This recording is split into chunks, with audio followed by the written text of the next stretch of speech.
You're standing on the edge of the Black Sea, surrounded by mountains, ancient history, and a food scene that'll make your head spin. Welcome to Georgia, a country that doesn't just sit quietly in the background, it commands your attention. Nestled between Armenia, Azerbaijan, Russia, and the Black Sea, this little gem has been quietly flexing for thousands of years. That's right, the birthplace of wine. Before anyone knew what Cabernet was, Georgians were already perfecting the art for over 8,000 years. This place has it all. You want history? Tbilisi's your spot with its cobblestone streets and stories that go back a millennia. You want fresh farm-to-table meals? Kutaisi is where you go. Need a coastal vibe with seafood that tastes like it just swam up to your table? Batumi's calling. And don't even get me started on Khinkali, where wine flows as easily as the rivers and the cha-cha burns like hell. In this video, we're doing it all. Georgia is about to crawl under your skin in the best possible way. So buckle up, because by the end of this, you're gonna be booking your next flight straight here. Let's get it started in Batumi with something you'll never forget. The biggest, baddest Khachapuri that you've ever seen. Let's go. Let's go. We're now in the kitchen with Gia, the master chef. Gia, ready? Ready. Titanic, Hello. Titanic. Titanic. Adjarian Titanic. Gigantic. I can't wait. It's gonna be the best. So they're making some Adjara Khachapuris right now, as you can see over here. He's gonna make me the biggest one of all time. It is like 3 or 4 times the regular size. I'm ready. What a beast. Look at that thing. Huge. Boat-shaped Khachapuri. Khachapuri. The best. Oh, I can't wait. 2 kilo cheese. 2 kilos of cheese and now more cheese? Songuni.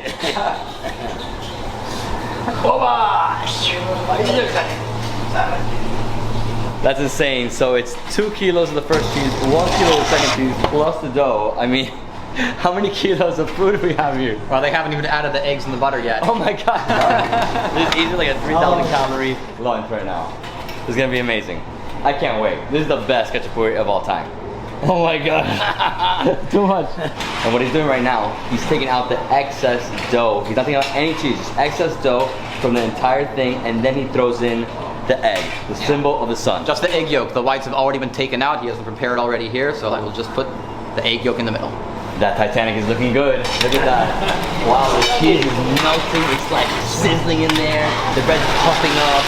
It's so big. He's doing the same thing, right? He's gonna bring it out, taking out extra dough, add eggs. How many eggs? Like multiple eggs, right? I think it's like 3 or 4 on this one. 6 eggs. 6 eggs. Yes. 6. 4,000 calorie lunch. Oh yeah. Oh god. It's time to go eat the ultimate Khachapuri. Let's go. So it's 3 different dining areas: downstairs, outside, and upstairs. Said upstairs is better for us. It's gigantic. Titanic. It's huge. It is time to jump on the Titanic. It's gonna be crazy. Huge boat-shaped Adjara Khachapuri. Look at this.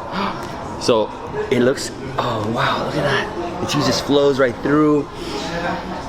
Oh wow, the aroma, the butter, the egg, the dough. So the way you do it, you break off a piece, right? This is the traditional way. Yeah. Break off a piece. Off the end. And Just run it in there. Just run it in there. Just grab some stuff.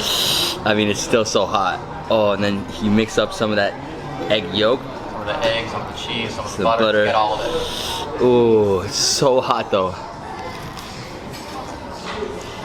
Oh my gosh. 2 different cheeses.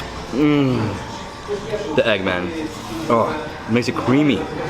It's like triple cream here. Whoa. It's a lot of butter. Get some. I'm gonna get some off of this end. Let's get some of that bread. Run this in here. Try to get some of everything. Some cheese, some butter, some egg. Some of everything. Phenomenal. Oh my god. I think that bit was mostly butter. That's the only problem, right? There's so much butter. It's like out of control. You just gotta mix it all through. Just keep mixing. Yeah.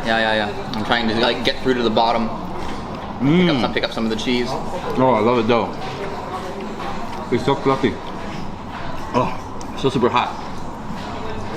I got a good bite of cheese on this one. I know we're not gonna be able to finish this, but we're gonna try to finish the inside, right? 3 kilos of cheese. All right, Tim, now it's time to go to town. Oh, wow. Let's hope we survive. 3 kilos of cheese, 6 eggs, probably like half a stick of butter, more than half a stick of butter. It's insane. I mean, this is really a family portion, like at least like 5 or 10 people. We probably need like, I don't know, like at least 2 more hungry guys to help us finish this. For sure. You know, we need to call some friends. Had something this big? No, right? Never. This is your first time eating this? Yeah, I've only had the small versions before. This is my first time having a gigantic one. There was like a food festival here, and they made like a gigantic one, something like, I don't know, like 20 meters long. They used like more than 1,000 eggs to make the world record for like the largest Adjarian Khachapuri. I can't remember exactly how big it was, but it was like, I actually think I saw something about it. Yeah. Like, you need like the biggest table ever for this. Well, now you guys know, come to Retro when you're in Batumi. It's a must. Wow, even if it's just you and your girlfriend, boyfriend, you know, husband, wife, family, whatever, just come. You can try just a small version, or you can go all out and eat the big boy. Exactly. I don't even know the price. I gotta ask what the price is, but really the best Adjarian Khachapuri in town, in the entire country, made the traditional way. Absolutely delicious. What about cheese? You know this, when you come to Georgia, you will gain weight. Oh yeah. Like there's a river of butter flowing down. I know. And the best part about what he did here was taking out the excess dough. Yeah. You can pull it out and it's like crispy bread, right? Exactly, yeah. That's super nice. I haven't seen them do that before. Yeah. I think it really improves the recipe. Wow. Like, the bread gets the perfect texture. Yeah, it's sort of like a, you know, the crust of a pizza in a way. Exactly. This whole edge.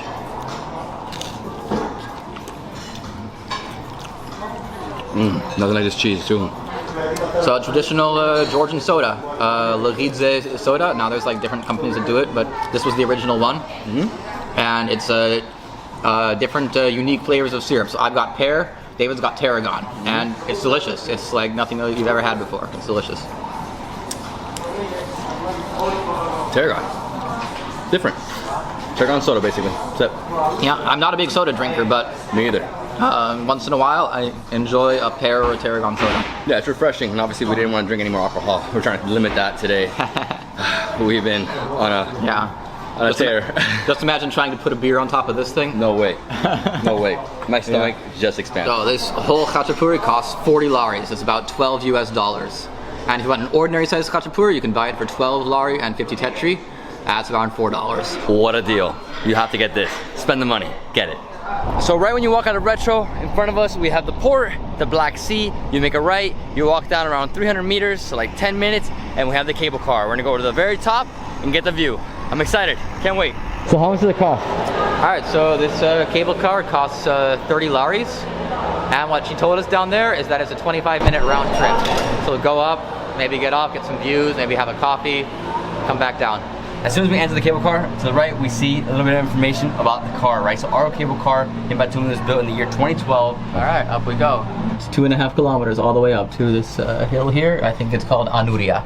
So all around Batumi, we have these beautiful mountains. As you can see, the city full of skyscrapers in the area south of the old town, and over here it's just more houses, right? Different neighborhoods, a few mid-rises, same 10, 15 stories. Everything else is just houses, 2 stories tall, that's it. I'm sure they produce a lot of wine here, right? Yeah, they're gonna have, like as usual, some grapevines down there. You can see like these little terraces constructed where they have like the grapevines growing through. And in the hills all around here, yeah. After about 12 minutes, we made it here to the top. We passed a few different hills, lots of houses, lots of green. This is it. Let's get a view. Once you get off the cable car, you walk through a gift shop. Then over here to the right, we have a cafe. And then at the very end, we have the view of Batumi. This is the best view of the city, right here. Yeah, wow, just check it out. So Georgians will very often build crosses on top of a hill or churches. So you see they've got a cross put up here. Down there, they're constructing a new church. They saw on the ride up there was a church on that side. That's Batumi right there. The port we were early this morning, fish market, the old town, the boulevard, and then it keeps going and going and going. And that's the new city over there. So a lot of casinos, you have the stadium, This is obviously the suburbs over here, and then you go deeper into the hills. Yeah, exactly. The Adjara River is coming down from the mountains up there, and if you go up, you'll reach the incredible region of Upper Adjara. And the first village we're exploring is Merveti. And right here we have the Merveti stone bridge, which dates back to like the Middle Ages. Now, Tim, can you tell me a little bit about this bridge? Yeah, so in this region, in Upper Adjara, there is a lot of these stone bridges surviving from the Middle Ages. They used to build these to connect different villages from different sides of the river. And the technology in those days, they would build like one arch of stones and connect them in with cement. There's as many as, I think there's 20 or more of these bridges surviving in Upper Adjara, like with a little bit of maintenance. Like they've kept the same form for 800, 900 years. Next stop, the waterfall, 267 meters all the way up here. And what we're passing through are like basically small people's homes, right? So small plots of land, they have their farms, they have a few, you know, spots where you can get some coffee, some cha-cha, some beer, some honey. That's basically what they produce, right? Yeah, so they just have like local production here, like fruits, vegetables. Check this out. This is a piece of history right here. Wow. This is called Nalia. Historically, it was a place where people would keep corn or like other kinds of produce to dry out. So you have this like sort of raised barns. And this one's got to be like minimum a century old, probably 150 years old. Yeah, so they always have it high so none of the animals can take it, right? Yeah, so also to keep it safe from moisture, as this is a very humid region. Yeah, super humid here. Wow, beautiful. Incredible, man.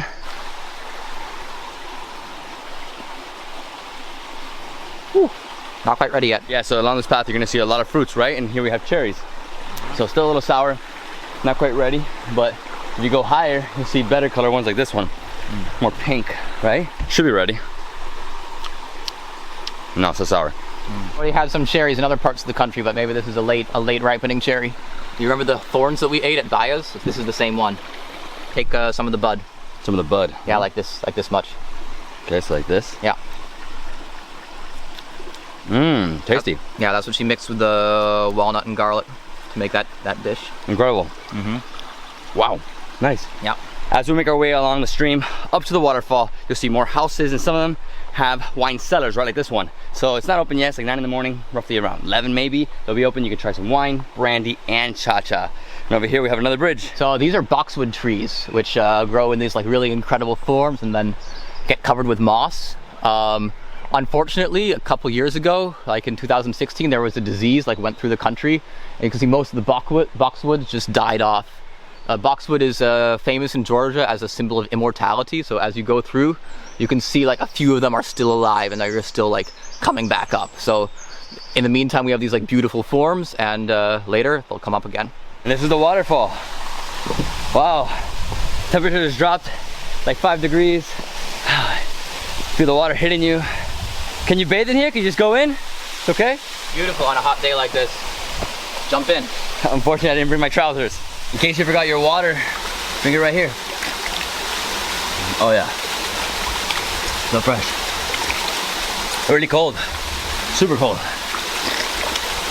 Oh. And they also have this little wire you see, or this pipe, and that's how they supply water to the village, right? Just go straight up into the waterfall. Wow. Delicious. It's an amazing place to chill, hang out. You have these guys, I think they're from this village here. They just came like for a morning bath in the waterfall. In the middle of the day when it's hot out, you can come here, like have a beer, chill out. So I think we have time to check out the next village. Let's go. So incredible. Those guys just literally came in and jumped in the water. They're drinking the water, just bathing in the sun.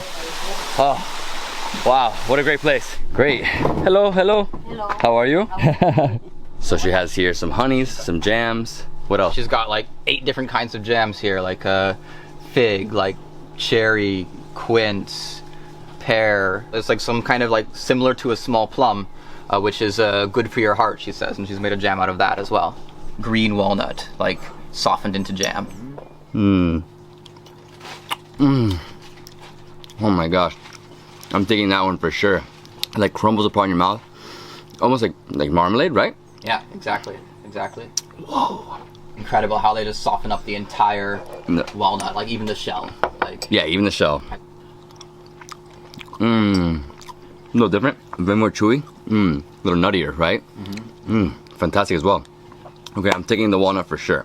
She's giving us a fresh batch. She will just pick these walnuts while they're green. Right now it's July, so the walnuts are in the green stage, and she'll have just made her walnut jam. This lady's too kind. She's like, no, I have to give you a fresh batch. So she gave us a fresh batch of 2 of the walnuts. Incredible, so delicious. Okay, how much was it? 10 each, right? 10 each, yeah. Maloba. Madloba თქვენ. დიდი madloba. So her name is Meriko. So if you ever want like delicious jams, delicious honeys, and you happen to be in or around Batumi or Adjara, come to village Mirveti and visit Meriko. This lady's incredible. She's like, no, you have to sit down, have a Turkish coffee. And in this region, they make some of the best Turkish coffee on the planet. Well, outside of Turkey, obviously. And this is it, right? So she just added some coffee. She added 2 cups of water, and she put it here on her little propane gas, right? That's it. We have 5 minutes, and it's ready. Oh, I can't wait, man. I need it. I love Turkish coffee. Me too. Giving us the wine from her own house. She's too kind. My friend, you're the best. You're the best. Maloba, maloba. What an experience. Amazing, amazing. Love Turkish coffee. Ooh, piping hot, but it's so good. So one thing they were explaining to us is that a lot of people come here, they just pass through with a guide straight to the top, see the stone bridge, see the waterfall, and then leave, but they don't stop. They don't stop and try the liquor, the wine, the jams, and they don't buy anything, which is super unfortunate because these people survive off, obviously, tourism. So please, please, when you come here, come support the locals, you know, try their stuff, but definitely buy. We're gonna buy also some of their liqueur because she makes some yummy liqueur, right? Yeah, so she says she makes some really good rose liqueur, so we're gonna try it and hopefully buy a bottle. So. Always support the locals, they need you. I have to try.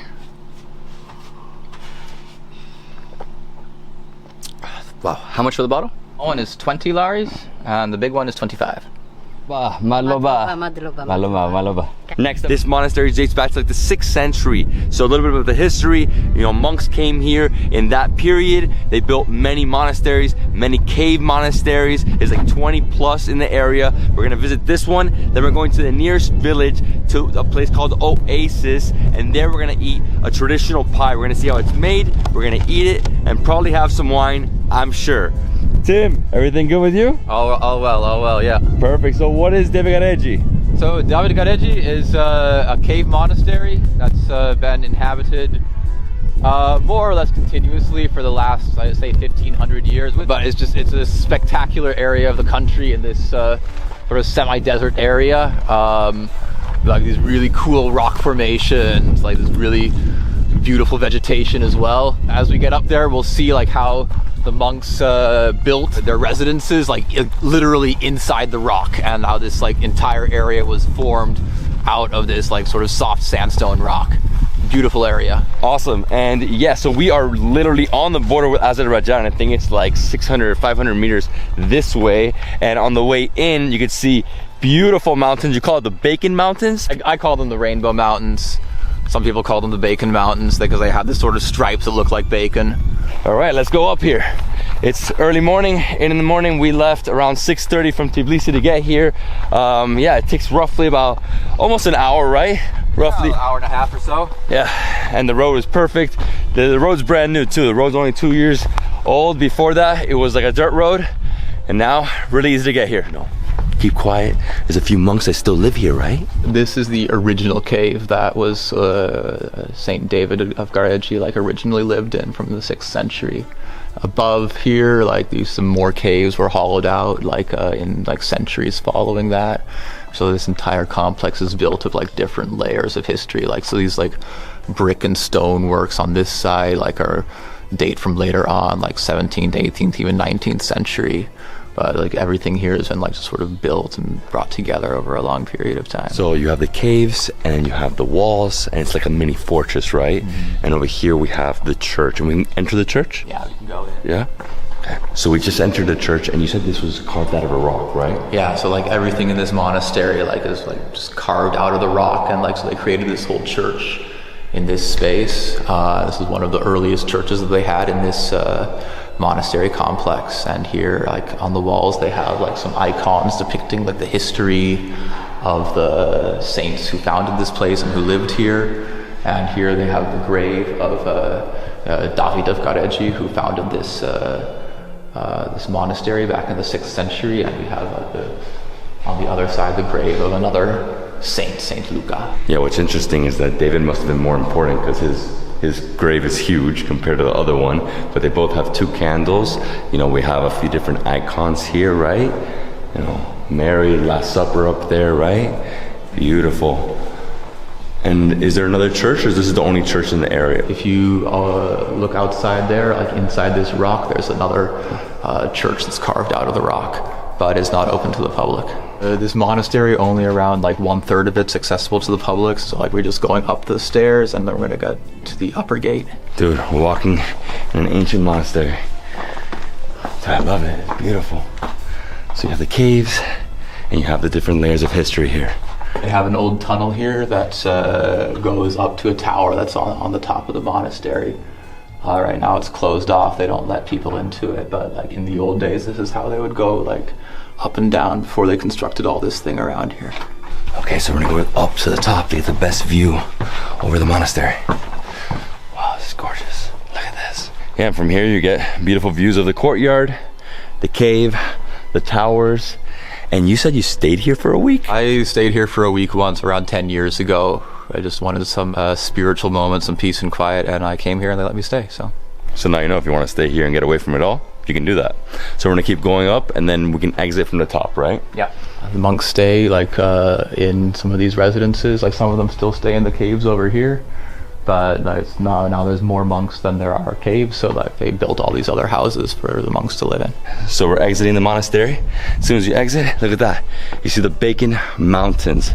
Beautiful. And right here we have like basically like ancient Georgian, right? You can't even read this, right? With the old style letters. It's like probably some line from the scriptures, I think, carved here in the archway.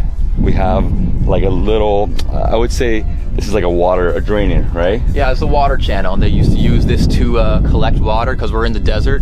Water's kind of scarce. So like the water, when it falls on this rock, it would like flow into this channel, and it would flow down into like some sort of collection place when they would like use this water back in the day. Another monastery? Maybe. Yeah.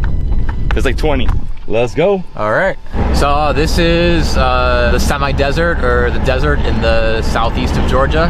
Pretty dry area. It doesn't rain a lot, so like there's not really a lot of like people living here. Not a lot of economic activity.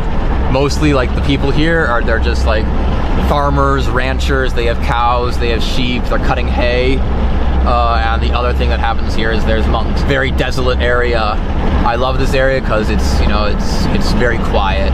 And you can always feel like this immense sense of peace around here. So where are we going next? What's the next monastery? We're going to this place called Stepantsminda. That's Georgian for John the Baptist. Yeah, now we just got onto a dirt road. So we were on a super paved road, brand new road. Now it's dirt road going through the middle of this beautiful area, and very windy today. Sunny but windy, which is a plus because the other day I melted at 103 degrees. Mm-hmm. Yeah, so like this area gets really hot. It's like one of the hottest parts of the country, but we're here in the early morning. There's a nice breeze going, so it's quite comfortable right now. And all the grass is blowing in the wind. It's really beautiful. Just so you know, you need a 4x4 to get up here because the road gets really, really choppy. Yeah. bumpy, and it's starting to heat up. Wow. Like 1 hour later and it's roasty toasty. So how many monks live here? Around 3, as far as I know. Maybe a few more, like from time to time, but I know there's 3 full-time monks here. And to get up to this monastery, get ready for a hike. Oh, it's intense. Yeah. Okay, let's go. So this is another cave church, right? Just carved into the rock. Whoa, it's so dark in here. Okay, so as you can see over here to the left, we have some frescoes. So this used to be all frescoes, right? Yeah, exactly. This entire inside would have been covered with paintings. And over the time and like the place not being taken care of, most of them have been ruined, but you can still see like these amazing colors, like dating back from the 14th century when this entire area was painted over with decorative drawings and like pictures of saints and like from the stories of the Bible. And that is the cave church. Now we're gonna go up to the top of the tower, right? Yeah. So this is another cave that's part of the church, as you can see. Very small, but here we have more light, and you can see the plaster is basically all gone, right? So no more frescoes here, just icons. Okay, let's go to the tower. Look how incredible this is. The cave's right here, the monk. We have a mad dog, that's okay, he's tied up. And yeah, it reminds me of like, you know, basically what you see in Cappadocia, right? So lots of caves, and be careful here. Ooh. Lots of spiny plants here. It's like a desert. All right, this part's pretty fun, huh? Yeah, climbing these rocks. Here and there, but it's all stable. Yeah, it's all stable. Big boulders. Okay, the views are epic, but you have to be really, really careful getting up here. Just watch your step. This is how you get into this tower? Yeah. Through a tiny cave. Oh my gosh. Wow, what an entryway. So this is from like the 13th century, you said, right? Yeah. It was like blue tiles on the top of the tower are typical of this time. Okay. All right, let me try to climb this. Oh, this is awesome, man. Wow. And from here, look at these views. Now you know why they built this tower here, right? The best views over the entire area. Mountains over here, you know, valley over there, and the very end over there, that's Tbilisi. Yeah. Wow, you can actually see it from here. So if you came a different route, it would take, what, like an hour? Not a great condition, but you can come around through this side as well and just come up from this side from Tbilisi and Rustavi. That's it, right? Beautiful views, incredible watchtower. Now, check this bridge out. One lane. Incredible, man. Yeah, absolutely beautiful. So this is the village of Adjari. This is where these two big river valleys meet, the river valley of the Adjari and the river valley of the Chorochi. And this is where the restaurant is, Adjarian wine house, which we're gonna visit later on. Yeah, so we have to pass this and go another 10 minutes up, right? And then after that, we'll come back down here.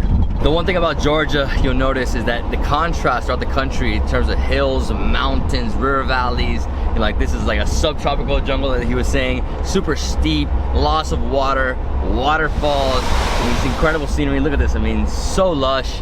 Dude, this is beautiful. Yeah. This is the best. Yeah, and what a contrast to like Gergeti, where we were earlier, just a week earlier. Everything's like already stood dry, like with a hot summer. Like this is so green, like so full of water. Incredible. After a 15-minute drive, we're here at Makunseti. So here we have waterfall this way, arch bridge that way. They also have a museum, and if you want to, you can go up to the national park, 13 kilometers up all the way in the hills. All right, let's go first to the stone bridge. All right, so this is Makunseti Bridge. It's one of the largest of the stone arch bridges in the country. Goes over the Adjari River, the main river in this region. And it dates back to the time of Queen or King Tamar, who was the most powerful ruler of Georgia in its the height of its golden age. She was a queen of Georgia, but because she was so powerful and such a great ruler, Georgians called her king in honor. Love this bridge. A little different right from the other one. Way bigger. So you said 20 plus meters, right? Yeah. The horizontal length is 20 meters, and like with the length of the arch, it's going to be even longer. For the best imagery, come down to this side, depending on where the light is. Obviously, we're here early, so the light's over here. This is the best shot. And if you want to, you can go rafting in the area. Look, right there. So you can go rafting. There's a few guys that are offering tours. So if you want to, that's another cool activity you can do here. And yeah, that's the bridge, right? So I think next we're just going to go straight up to the waterfall. Yeah, we're going to check out the waterfall. Let's go. You guys can see this is way more of a touristic village. Obviously it's on the main road. The last one we went to was off the beaten path, right? Completely out, isolated. I like that one more, you know? Yeah, exactly. Like I like that kind of experience more as well, but obviously this is one of the major sites in this region. A really cool historical bridge, really nice waterfall. So we just entered into the waterfall area. As you can see, tons of vendors selling fruits and souvenirs. That's basically it, right? And this is it. And obviously, so much tourism here. Is crazy. Way too many people. It's not my type of thing. I like to go places where there's almost no one, but it's all good. Let's experience it. And wow, big waterfall. Yeah, huge. The waterfall is very impressive. 30 plus meters, humongous, coming all the way down. Again, you could bring your trousers, get in the water if you want, drink some of the water. But personally, I prefer the other one. Just better, authentic experience. You know, you and nature alone. Peaceful. Yeah. Quiet and chilled out. This place, of course, one of the biggest tourist destinations close to Batumi. Yeah, #1 day trip from Batumi, right here. Exactly. Great reason to visit Upper Adjara. And the best part about going to a waterfall, drinking the fresh water. Oh, it's freezing.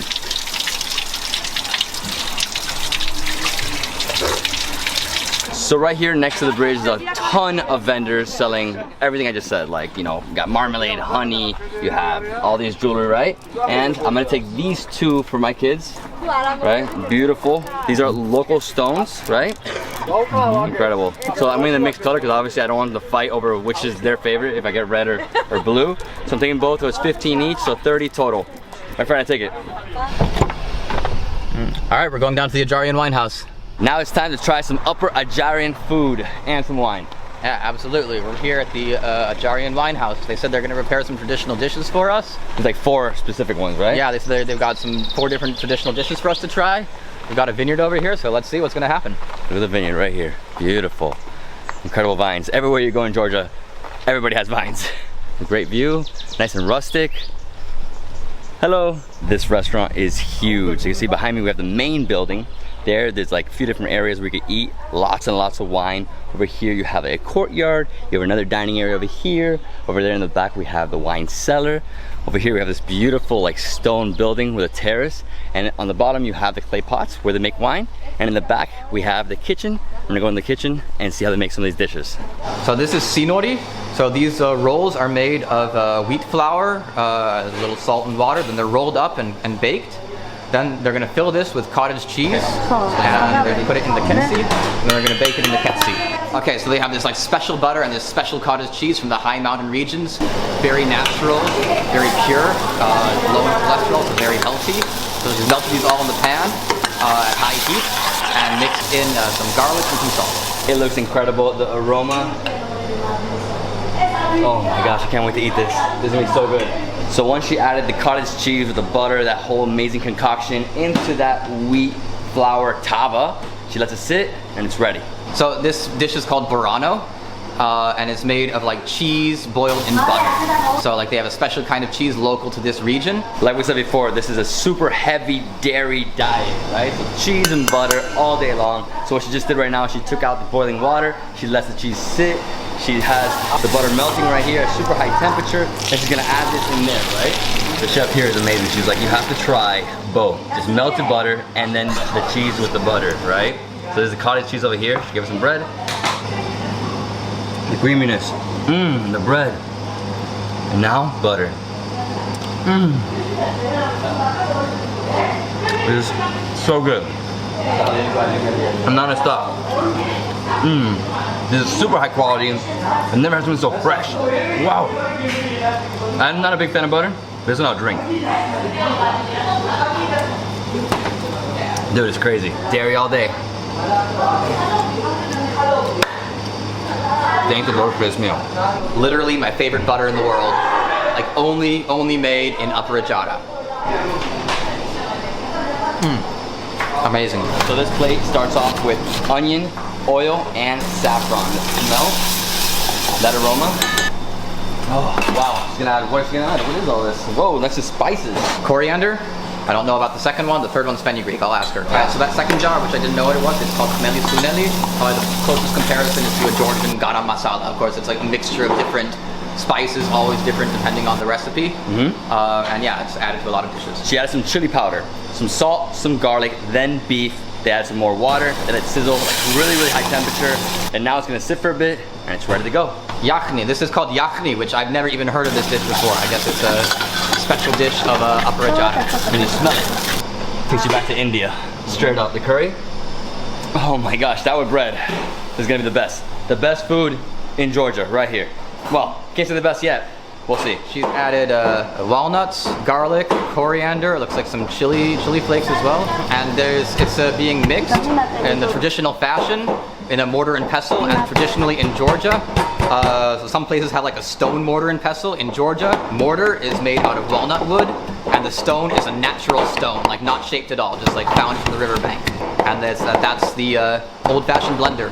Maloba. Maloba, Maloba. Our dishes are ready. Now we're gonna go choose a spot. Oh, they're gonna be so good.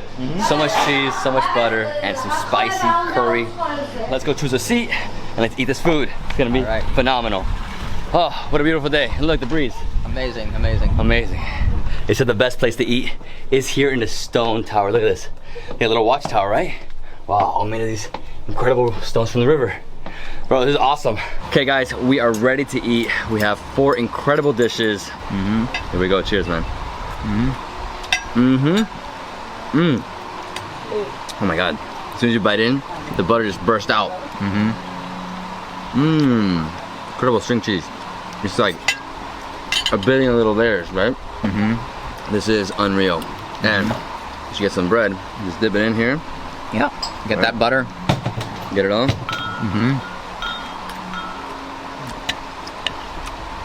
So good. What's your favorite dish or this one? I love them both, actually.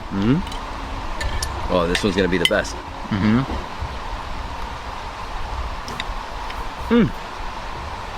Oh, me and the rest of that, dude. It's crazy good. I wouldn't even say phyllo dough, but something similar, right? That's some kind of pastry dough, which they made a roll out of. And like this incredible filling of like cottage cheese and garlic. I think this is one of my favorite dishes of the trip right here. I just love cottage cheese. In India, they call it paneer. Here, it's just cottage cheese, right? Of course, yeah. My friend, I'm so happy with this place. Yeah, man, this is absolutely delicious. Love this sinori. Yeah, I mean, this is basically another kind of khachapuri. Although like, it's still like cheese and bread, but it's in such a different style. Like it's with these like pastry rolls filled with cottage cheese. Yeah, especially how it's served in this little like, you know, little baking pot, right? Yeah, on the clay pot. Clay pot. And next up we have this one. I don't know exactly what it is. Yeah, it's called pchalobio, and so they have this mixture of beans and greens, and then like cooked together with a bunch of different spices. And this one is like the curry, right? This amazing mixture of Georgian spices, almost in a curry style, with beef. And because we have so much butter on our plate, you have to soak it all up with this delicious bread. That butter, phenomenal. Omar Jost, we have some local wines here.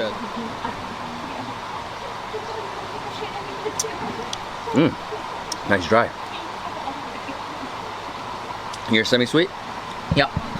Okay. Yeah. Nice palate cleanser. Now I'm ready for the main course. Yeah, absolutely. So I have to start with this incredible Georgian curry with beef. Whoa. Oh yeah. This actually reminds me more of one of these curries you get in Thailand. With a yellow curry.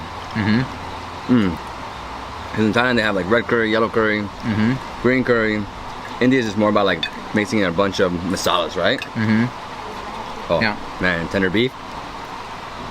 Here, obviously, we're differing from ordinary kinds of curry because, like, instead of turmeric, we're using marigold flowers. Well, there's a specific Georgian spice mix called Khinkali, which we're using, and of course, walnuts. walnuts.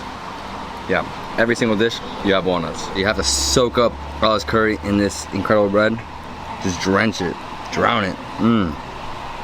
So good, so tasty. Tim and I have traveled the whole country of Georgia up until this point, and I gotta say, this is the most diverse we've had, right? Yeah, absolutely. The cuisine of Adjara is really not so well known in the rest of Georgia, but it is some of the most unique and interesting dishes that you'll find in the whole country. Lots of dairy, lots of good vegetables, good wine. I'm sold. Yeah, absolutely. It's a perfect mix of spices, right amount of like chili pepper, walnuts. Gamarjos to the people of Adjara, my friend. Gamarjos. Perfect. And the final thing we're trying here is a mix of beans and vegetables, walnuts as well.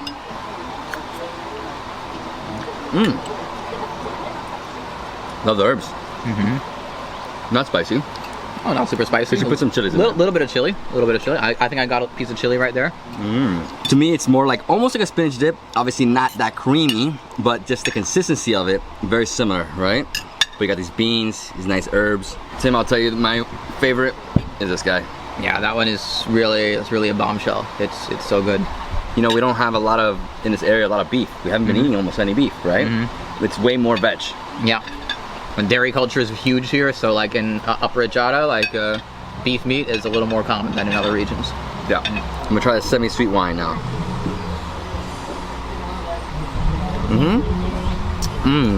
This is way more like a sherry. Nice and sweet. Not so much to the port, you know, but almost there. Definitely after lunch or after dinner wine. Last bite. I'm gonna pop. Too much dairy. Yeah, Okay. so this road's called the Georgian Military Highway. It used to connect Georgia with the Russian Empire. Along this way, there's some beautiful mountains. We'll be following the Aragvi River all the way up. We'll be stopping in Pasanauri, this place where the Khinkali was born. And yeah, it's gonna be a great time. Yeah, so I don't know what to expect. I know it's just a winding road all the way up to the top of the mountains. Bring your sweater, even in July, because it gets really cold. I'm excited, I'm hungry. Khinkali, it's been a while. And this is the military road. So for the next 34 kilometers, we're gonna go like this, just winding along this beautiful mountain. Over here we have a reservoir. Incredible, look at that body of water. Wow, it reminds me of like Lake Koman in Albania. Actually, just the colors, you know, the mountains, beautiful blues. And over here, just more peaks, right? Just jagged edges, beautiful. 2 minutes into the drive, we have a mini market here selling tons of souvenirs. And the best part about it is the view right here. Oh, and we have some coffee and some juices. Turkish coffee? Want a coffee? Yeah, for sure, coffee. Oh, it's nice, man. Really hot, black. This one has a little bit of sugar, but it's good, a little sweet.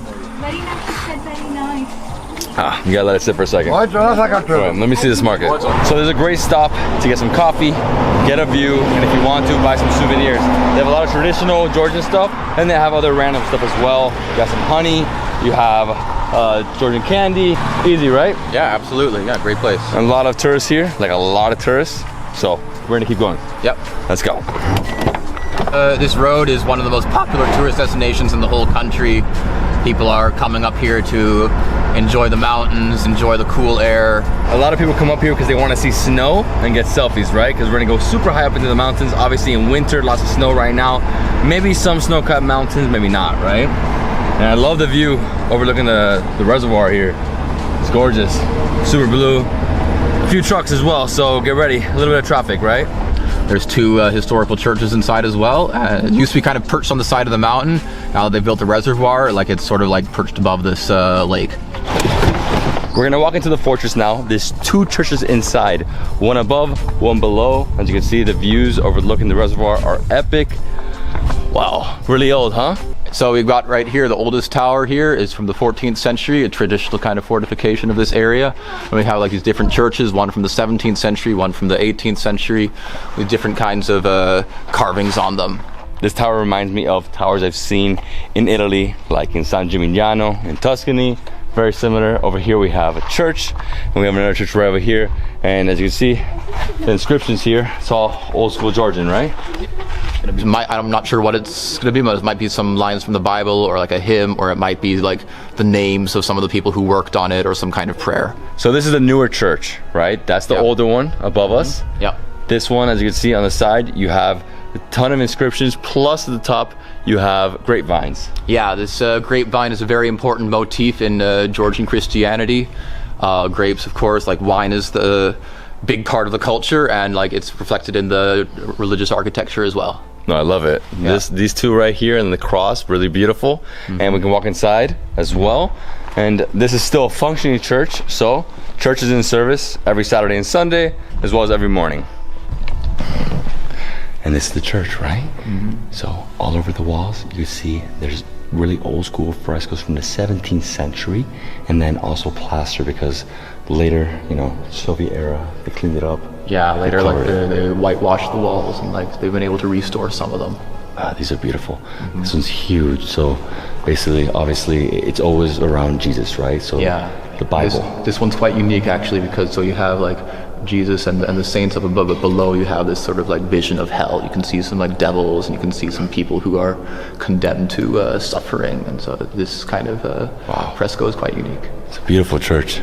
Huge ceilings, look at this. Wow. And then this over here is like more Russian style, right? Yeah, this is a Russian style, what they call this iconostasis, the front of the church where they put the icons of the different saints. This is more Russian style. And as soon as you come out of the church, go all the way to the far end, and you get beautiful views over the reservoir. And we have an abandoned church here, a mini beach.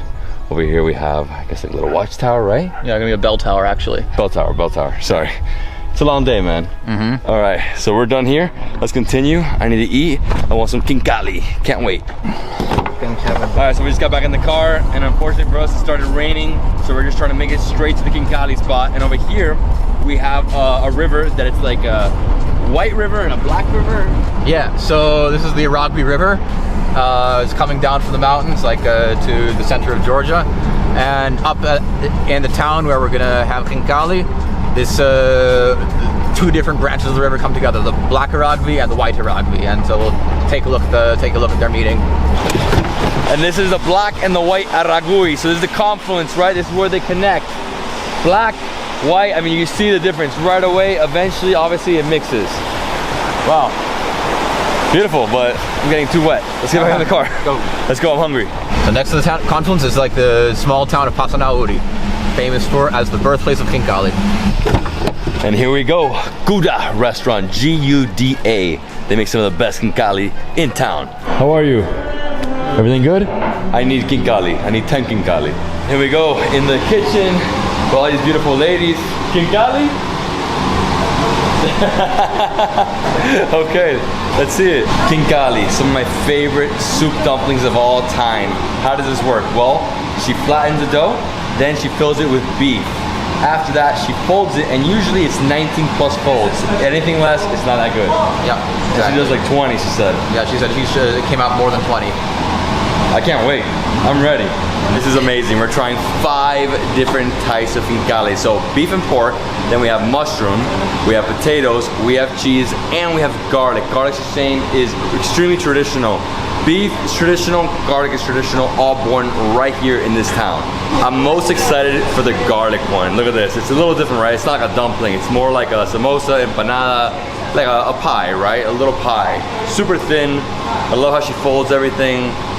Wow, the dough looks amazing. Anna, right? Yes. Anna, thank you so much. Thank you. You're welcome to Georgia to make difference when they are boiling all together. They just put all the Khinkalis in to boil. It's gonna take like 10 minutes. They're also gonna make for me another dish. So what is it called? Klovana. Klovana. Yes. So it looks like a huge Khinkali, but you added, what is this? It's cheese and... Cheese and beef. Cheese and beef? No, not beef. Oh, beets. So, Yes. so the leaf of the beet, right? Yes, leaves. Okay, And so cheese. beet leaf. Little bit of salt and that's all. I mean, I would eat this entire ball myself So right now. you can try that. Can you try? So Oh, wow. Nice fresh cheese. Yes. Incredible herbs. it tastes fresh. Yes. It's super fresh. Yes. I mean, eat that whole ball and you're perfect. Yes. So she rolled it all out, she put it on a pan and threw it into the oven, 7-8 minutes, it's ready. So in the next 10 minutes, we're eating everything. Plus we're gonna have some craft beer, some cha-cha, Yes. homemade cha-cha. After 10 minutes, everything's done. We have the Khinkali, we have this amazing dish, it's like a herbal pizza. She added extra butter on top, she cut it into slices. Oh, it's gonna be the best. Magrebo. And this is our feast. I gotta say big thanks to my friends here at Gouda restaurant. An amazing restaurant, super modern, rusty at the same time. And here we go. We have a lot of Khinkalis. So we have like 5 different variations. I'm gonna start off with the sheep or lamb Khinkali, right? They were saying sheep, but it's lamb. So the way you eat it, flip it upside down and you go in. Make a little hole and suck. This is incredible. I mean, the juices of the lamb, so different from the beef and the pork. It's a whole different animal. Whoa. So tasty, so fresh. And this lamb came from here, right? And they bring spices from Gergeti region to add to this one. And you always leave the little tip, right? And then at the end, we see how many we ate, right? Yes. So we're gonna do a little challenge. How many are we gonna eat? Completely different, right? Wow, garlic. I mean, I'm a big fan of garlic. And here in Georgia, some of the best garlic dishes ever. The creamy chicken dish with garlic, one of my favorites. I mean, obviously, if you're with your spouse, don't eat this. You're gonna have bad breath. So no one's doing this one, only you guys. Galmarjos. House specialty cha-cha made with tarragon. Oh, that's good. And traditionally, Khinkali is only had with cha-cha, and beer or beer. No wine. Dalmar Joe's, cheers to the mountains. Oh yeah. I love the way you guys do the dough. Still a little dense. Just different, right? Oh wow. Mushrooms, herbs. Oh, dude. And for this one, I'm just gonna eat the whole thing. It was worth the wait. Wow. I'm so happy, Anna. Khlovani, which is easy to pronounce. It's hard to pronounce. Cheese, beet leaves, and dough. It's like a super earthy herbal pizza, basically. Nice light dough, inside the whole filling. Oh, I love the beetroot leaf. Dude, it's the truth, man. Wow. This is Georgian bread with beet leaves. So it looks like a fish shape, right? The way they did the dough. And I'm gonna add some pepper. I love pepper, black pepper. Potatoes.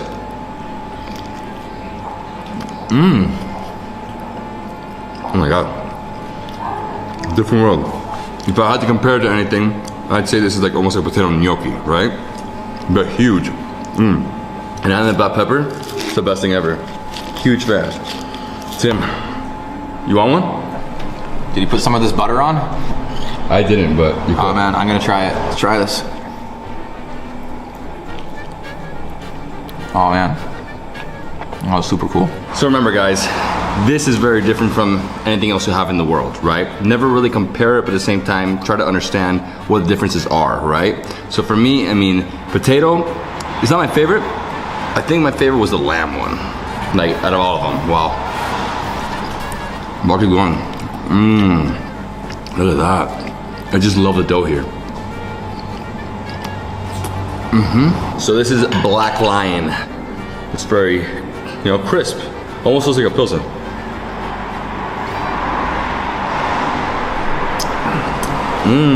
It's crafty. Nice head. Oh, very light. I'm guessing it's 4.5%, right? 5.5%. Nice. And so you can find this all over the country because I've only seen it here. It was great.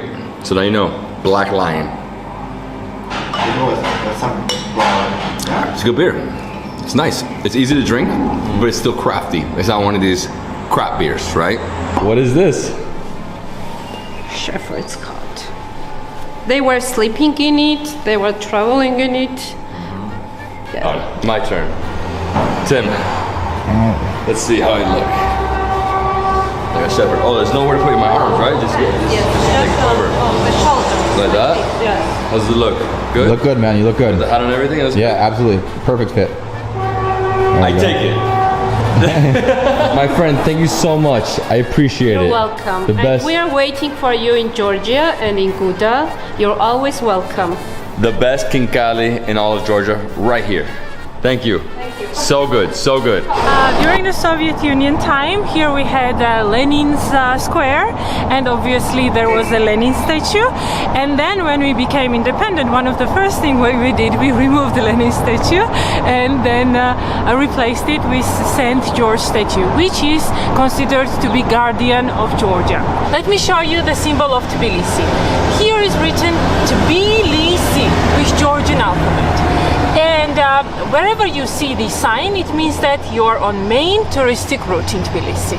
Yeah, and the Georgian alphabet is not Cyrillic. It's like its own thing. Yes, it is. Yes, and we are proud about it.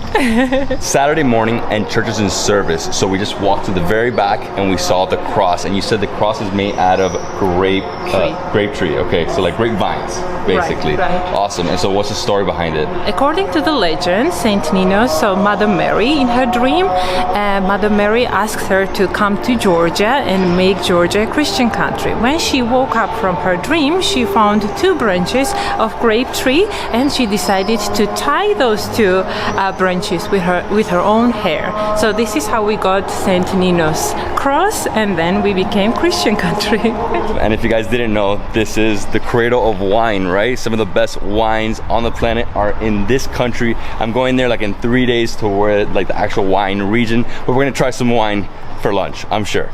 You have to, right? When you're in Georgia, you drink and enjoy life. This is life in Georgia. And this is the museum of the Caravanserai. If you guys don't know what Caravanserai is, that is basically hotels during the Silk Road, time. This is caravanserai from 18th century. We had 13 caravanserais in Tbilisi before 19th century, before railroad was introduced to Georgia. Afterwards, it really lost its sense because transporting goods became much faster. But before then, this is the area where they would keep their goods and animals, and the merchants themselves would take a place on ground floor and first floor. I've been to caravanserais in Uzbekistan. Obviously, there's a little different. It's more open air. I'm sure this was open air. Bottom stables, all your horses, pigs, whatever, like farm, right? Style. And then upstairs, this is where they would sleep. Awesome. Okay, let's go. Can you guess what was the title of this man? The winemaker? Very close. He's called Tamada. Tamada is Toastmaster, leader of Georgian Supra. He's in charge of entertaining people, saying colorful toasts so that everybody gets involved. He has to be very much educated. He has to sing well, say poems, and so on and so forth. So the original statue they found dates back to the 7th century BC. This guy. Awesome. And that's at the Archaeological Museum, right? Right. This is a street named after Jean Chardin, who was a French traveler from the 17th century. So the street's made up of just open air or terrace restaurants, right? So they got the restaurant, and here you could just relax, open air, right? This one's Marrakesh, so Morocco. Obviously, you probably have hookah, I'm sure. And just restaurant after restaurant after restaurant. Obviously right now it's 9 in the morning, so this will probably start popping off, let's say at noon, right? Noon it starts to, there's action here. Now I'm hungry. The new life of old Tbilisi because of the architectural style you can see on this side of Tbilisi, and on the other side we can see old Tbilisi with authentic architecture. Wow, incredible. What a spot. This right here in the center, like smack center, right? This is it. Beautiful. So what's the legend? You were telling me something happened. He came here. Vakhtang loved hunting, so one day when he came with his bird, Falcon decided to catch a pheasant. They started fighting, fell somewhere, and that some place was hot springs. They got boiled, and when Vakhtang saw all of this, he got amazed with this discovery and decided to found a city called Tbilisi. Incredible. Now you know exactly what it means. Tbilisi, warm, and the hot spring area is actually right over there, right across the river, beneath the fortress. Now we're gonna go up here. Medechi Church is from 13th century. It has an interesting history. During every invasion, unfortunately, it was destroyed and renovated over and over and again. But during Soviet era, it was changed into a theater, and that's why we cannot see any frescoes inside. The walls were whitewashed, and only after Georgia became independent, church service restarted there. Look at this. You can see the different eras, right? Different stones as it was rebuilt. This is the biggest difference, right? So the huge blocks is part of the foundation, and over here another era, right? I have no idea what era that is, but you can 17, see 18, 19. So it just keeps going different centuries, right? Currently church is in service and they don't allow photography inside, just so you guys know, but you should definitely visit this church. 13th century church, really important. Obviously right here in the smack center. From here you have the best views of the city. I mean, it's gorgeous. I love the architecture. Really pretty. So many different layers, different times, obviously it was destroyed, reconstructed, destroyed, reconstructed. Can't get enough of the view. The view here is insane. We are going to discover Leftakhevi waterfall. It's a hidden gem. Not many people know about it, so come on. So we're crossing the river, and it's basically in the warm area where the founder of the city's bird boiled. Yes. We have the beautiful baths. They were all built in the 17th century. Over here to the left, we have some of the buildings built in the 19th century, souvenir shops, restaurants, residential on top. And over here, you can see this is where the waterfall and the Sulfur spring connects. You can smell it, right? Wow, so it's like a little stream. You have the baths to the left. Over here to the right, we have another bath that is the women's baths, right? So the colors are like Uzbekistan colors. It reminds me of a mosque in Uzbekistan. I traveled there about 2-3 years ago. Gorgeous. So if you go up here, we'll get to the waterfall at the very end, right? Well, this bath used to be for only women. Now we are kind and we share it with men as well. It's still working, and there are different services. From 1 to 10 people can get it. There is included also massage, sauna, hot spring, cold shower. So only thing you have to do, come and enjoy Sulfur buses in Tbilisi. And the reason they have these baths is because obviously Georgia's gone through many different hands throughout history. Arabs, Persians, Russians. I mean, such a big influence. Yeah, right. Mongols. All right, so let's keep going. Let's go to the waterfall. So you have this boardwalk that goes along the entire Sulfur Spring. And at the very end, we have the waterfall. And on the way, you can see these beautiful 19th century buildings. And you were saying the balconies. This is like typical architecture of Tbilisi. Those beautiful wooden balconies are typical architecture for old Tbilisi. And one more thing, they usually are on the edge of the cliffs because Georgians love difficult situations. That's very funny. And you can smell the sulfur. I mean, it gets stronger and stronger as you make your way to the waterfall. Wow, look at this. We're just like going through, this is like a gorge, right? Like a little valley in here. Incredible, look at this. Right in the center of the capital. Letaheri waterfall. Okay, so there's a natural waterfall right here in this gorge, hidden gem. Look at this, beautiful. I wouldn't go back there, and obviously you're not allowed to because there's this railing, so don't go there. And if you want, you can leave a love lock. That's what they have here. So love locks all over the place, on all the bridges. And yeah, just another hidden gem. It's beautiful, but I am ready for some Khachapuri. So the restaurant we're going to is called Restaurant Rigi. It's a 10-minute drive. Ooh, short 10-minute drive, and we're here at Rigi.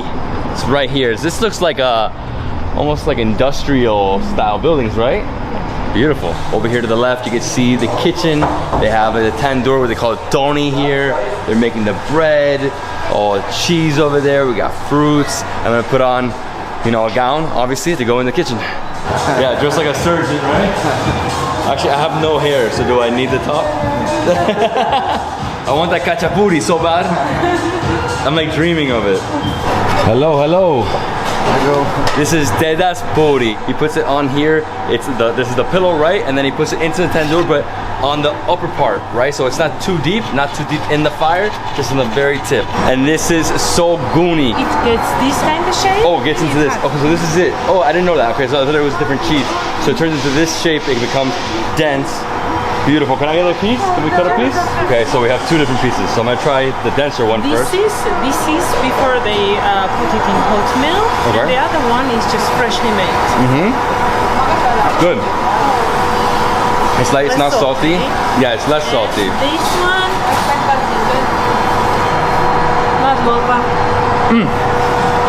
Oh my god. That's incredible. Yeah, I mean, it basically is the same, right? Yeah. Same thing as mozzarella. That was hot.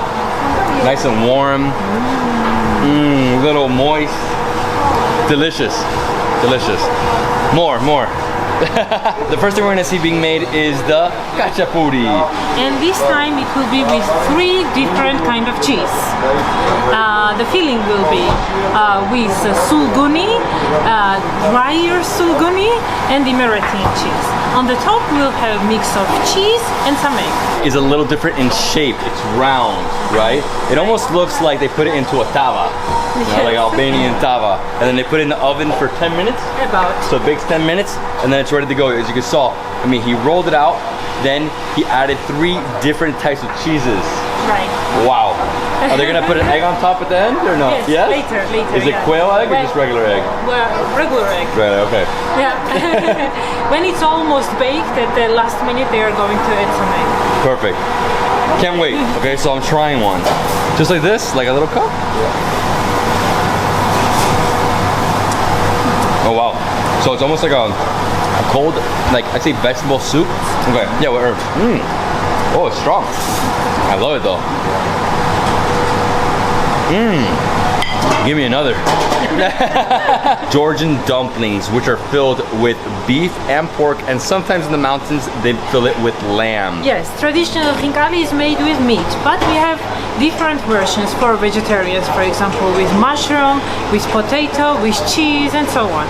So right now she's rolling out the dumpling, right? Eventually, when she has like 50 ready, she moves over and mixes or fills them. Fills them, then closes it, and then they put it into where? Tandoor? Boiled water. Boiled water, yeah. So boiled, that's very similar to the vareniki in Ukraine, right? So they boil it, right? Yeah. Awesome. It will boil about 10 to 12 minutes. Perfect. And then ready to serve. For our They need to boil it in 2 minutes. I'm starving. Like I haven't eaten anything yet. Just some cheese. And the Khachapuri is ready. Obviously this is a different style and it reminds me of like a pizza, right? So he brought it out, put it on the plate, cut it, moved on to another plate, and here we have it. I know. Oh man. It's like heaven. How long do I have to wait for that? So Khinkali classically should have 19 folds. If you can make it with 19 folds, it means that you have mastered cooking skills of Khinkali. And one more interesting thing is that it should be boiled. In other countries, either it is steamed or fried, but in our country it is boiled in a pot and for about 10-12 minutes. And that's it. She put them in. We gotta wait 10 minutes and we're ready. My friend Magdeloba. Magdeloba. What is this? This is jaja made with grape. This is araqi of pear. So basically Georgian grappa or raki, right? Distilled grapes. Oh, dun dun. Watch me and learn, David. So you have to grab it from the head or belly button. Then we will make a little bite and suck the soup.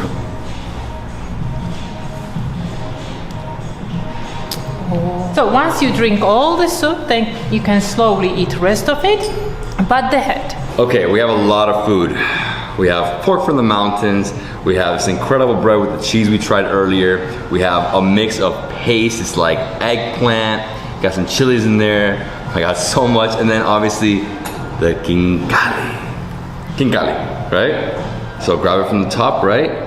Ooh, from the belly button.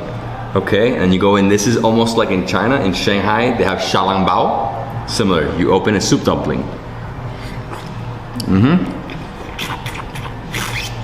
Oh my God, that's so good. Let's eat around, right? Gotta pull out all the soup. Is that okay? That's good manners? Yes. Okay. I love it. It's steamed, but it's still a little thick, right? It's dense. And then obviously you're getting deeper into it, and you get the beef and the pork.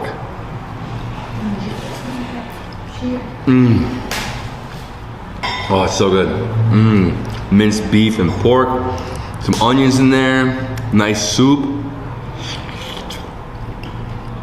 Oh my God. These are huge. Huge. I'm in love with it. And I like that you don't have to mix it with anything. It's just like this, it's just plain. We'll add some black pepper. I already destroyed one.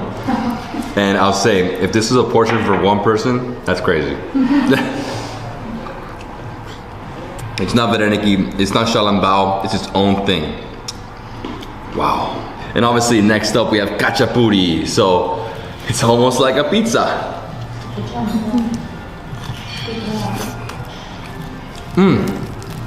Hold on. Oh man, it's incredible. 3 different cheeses. It's straight up the Georgian pizza. This one. So we have sulguni, Emiratian cheese, and the sulguni, but the drier version of it, and all of them are cow milk cheeses. I love this dish. And this is obviously a different style because, you know, they have, this one's round, other ones are the other shape that we saw, right? And they throw the egg on top. This one, egg's already mixed in, so a little different. Oh man, incredible, really filling, creamy, extremely creamy. These 2 dishes are the best. And this is traditionally, you can find it everywhere in the country. Obviously, everywhere makes it differently. Muito bom. And next up, we're trying their version of grappa. And in Georgian, how do you say cheers? Garmarjos. Did I say it right? Garmarjos. Garmarjos. It tastes like grappa. È forte. Ooh, but you have to have bread with it, right?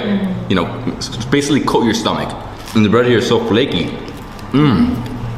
So many layers. This food's outstanding.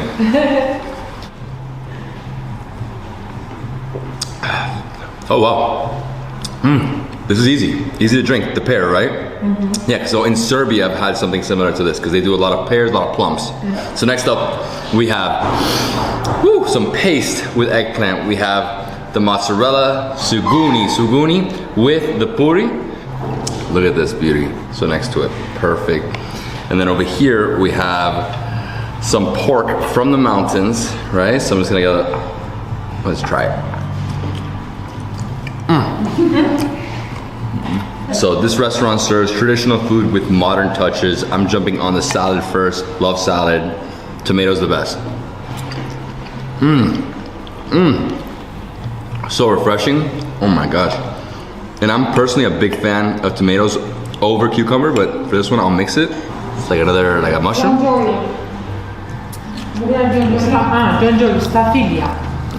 With the parsley, crunchy, moist. Refreshing. What's this guy bringing? Kebab. I love it. To Georgia. I know. I knew it was gonna be this in Georgia. Every day's time. You're gonna eat so much in Georgia.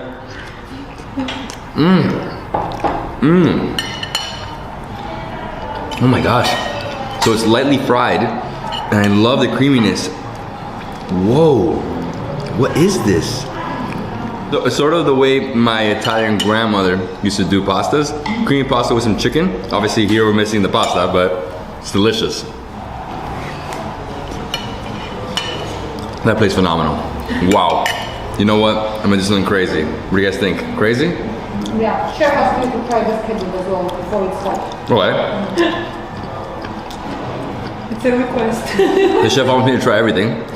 This was so hot. Oh my gosh. And you put it on top of here on the kebab, right there like that.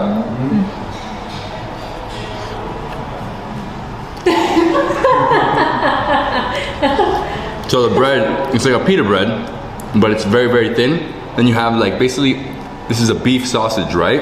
It's almost like a sausage. This food's too much.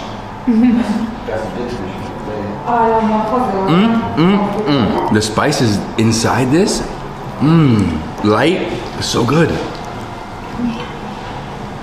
I'm so happy. Where am I going next? Well, I'm going to the amazing cheese. Well, I already had this earlier.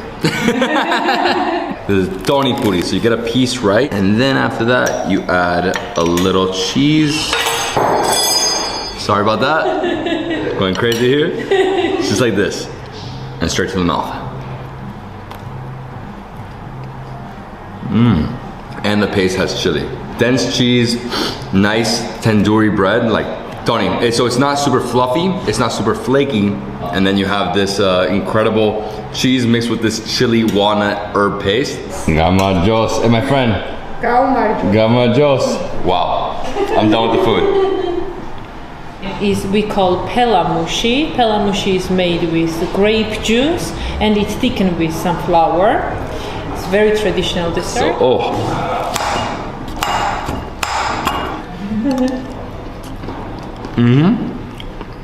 So the bottom, it's like pasty, right? So grape juice and sunflower. Sunflower is huge in Georgia, I'm guessing, because everything has sunflower.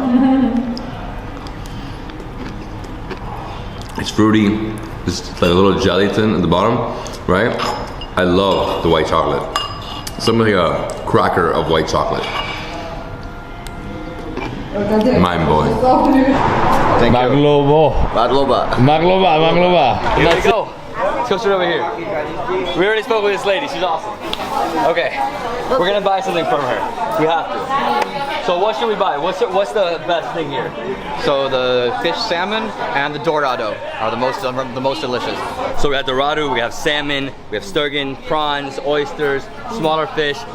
So how much is it for the salmon? This one, the wild caught. How much is it? 25 for the river and 30 for the sea salmon. I think we should go with the Black Sea salmon. It's wild, right?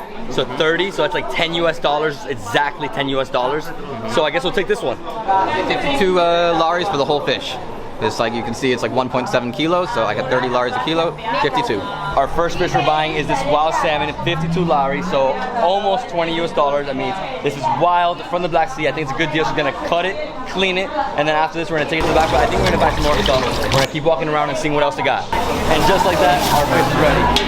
Maloba. My friend, Maloba. Oh, I have to pay you. Let me pay you. 52 Joe. Miss Madloba. She's beyond friendly, and her son lives in America. Maloba. Okay, I'm excited for that salmon. I love salmon. Wild from the Black Sea. It's gonna be epic. We're gonna keep walking through here, see what else we find. Some of these other vendors over here are super nice to me, so I'm gonna go to them and buy maybe some oysters or something. Whoa, look at this fish. Look at this massive. 7 kilo. Octopus. But tiny octopus. Это shrimpsy, one piece 3 lari. Это octopus, one piece 2 lari. Это dorada, kilogram 25 lari, 1 kilo 25 lari. Это sea bass, 1 kilo 27 lari.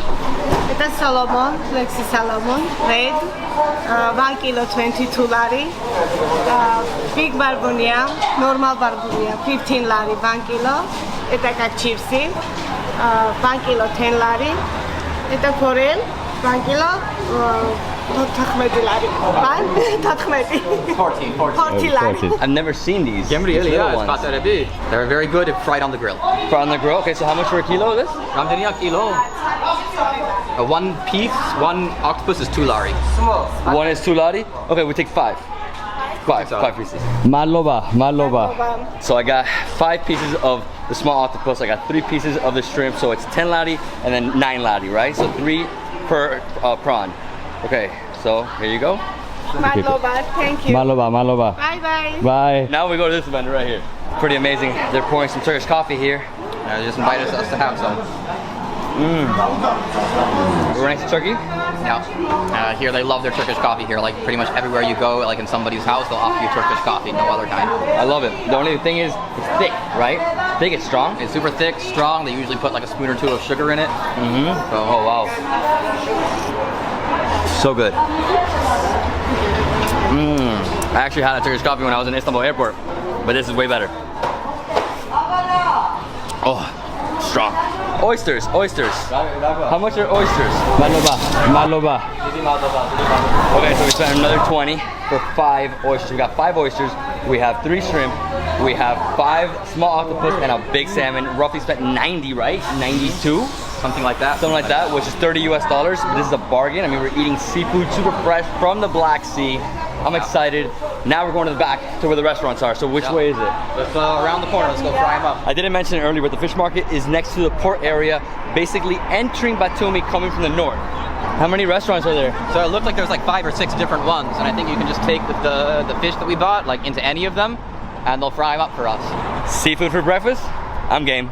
So there's many restaurants here. We looked at this one called Blue Wave. It looks beautiful, right there in the Black Sea, a huge terrace, and it costs 6 lari per kilo to be cooked.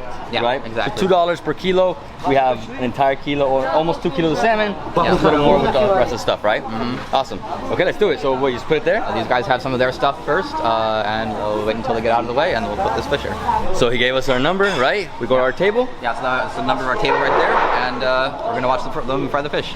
So right here at the entrance of the restaurant, they have the kitchen. As you can see, they're cleaning all the orders, right? So everybody brought their fish, and they're cleaning it all up. You got prawns.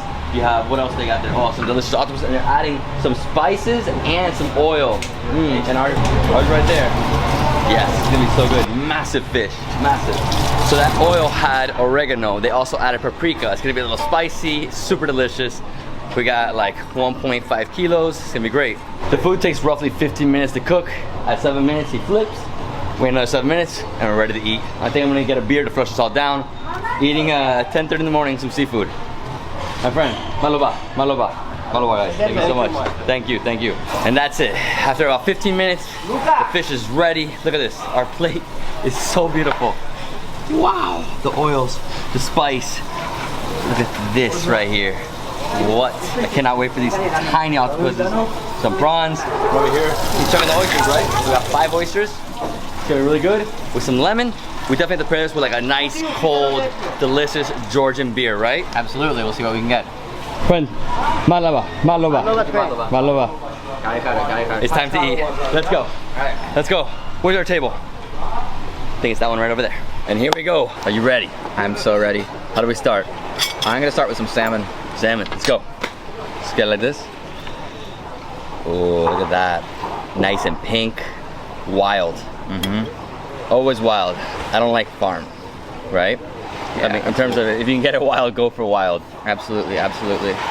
So start. Feels great. Oh.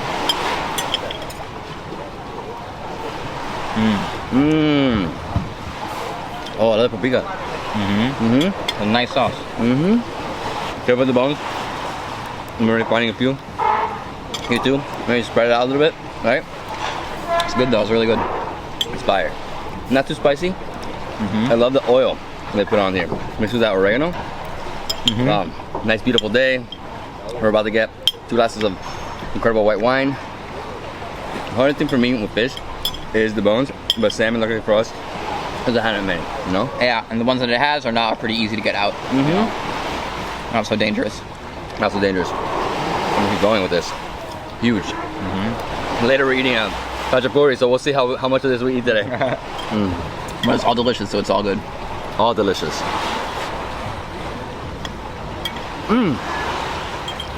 That piece is so like buttery. Literally dissolved in my mouth. I haven't seen this before like this. Almost like champiñones, right? One? I just want one. Okay. No. I'll go with more than one. Let's try it together. You have the head. You have like 6 little... I guess you just eat the whole thing, right? Yeah, whole thing.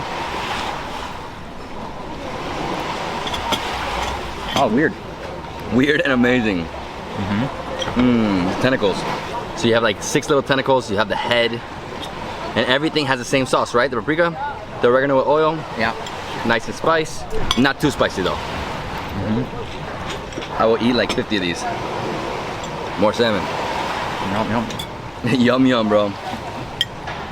Just careful with all these spines. I'd say if you get a big chunk, you know, tear it apart a little bit.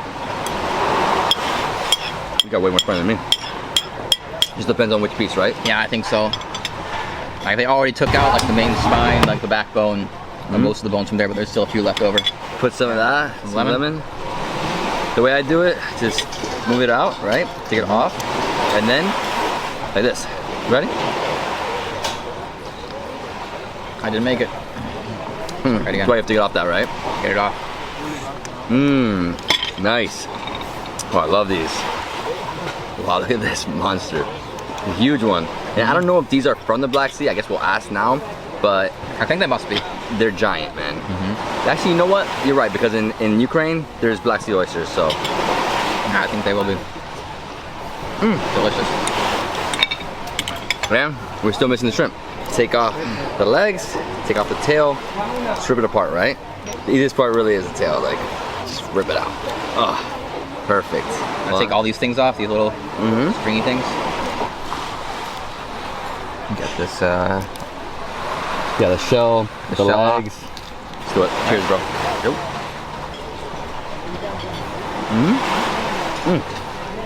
That's fresh shrimp.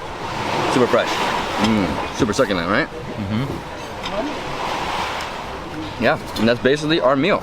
Tried everything. And if you want to, you can use your hands, right? I consider fish to be a finger food, man. Yeah, me too. Me too.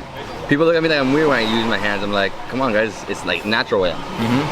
Absolutely. And getting rid of that those bones. Lots of bones. It's so good. Look at that. Oh man, this piece is like fatty. It's fell apart. I love how easy it is to eat this though. It's so soft, so easy. Look at this huge piece. Just Watch out. You slowly. Kind of soft. All right, last thing I'm gonna eat is one more oyster. That's it. That's the way you do it. You know what? Maybe a tiny bit more salmon. Still good. You all right? I'm good, I'm good. You ready? I don't know what happened with the wine. Oh, there it is. Finally, we got our white wine. So what is this? So this is Manabi white wine, dry wine from Gergeti. From Gergeti? Yeah, Awesome. Wine, dry wine from Gergeti. Oh, it's perfect. With this weather, really hot, you know, paired with seafood, it's the best. After a nice fish, yeah. Exactly. Camarajos. Right here, look at this. This is the dry market. Can I see this, my friend? This, you fill it up with wine. Woo! It's hot. Oh my gosh, it's so hot. It's like on fire. We have some knives. So yeah, so basically this market is all about souvenirs, crafts. What else do we have here? Everything you wish for. Yeah? You can find anything here, really. So if you want to buy some chargers, they have it here. They have stereos, Remote controls. They have silver, jewelry. I mean, what a mix, huh? Huge. Huge. And this is here every day? Yes, usually every day. Every day. In a good weather. If it's raining, not Obviously, so much. yeah, because it's not covered. It's an open air market. Awesome. Today's Saturday, beautiful day, not a cloud in the sky.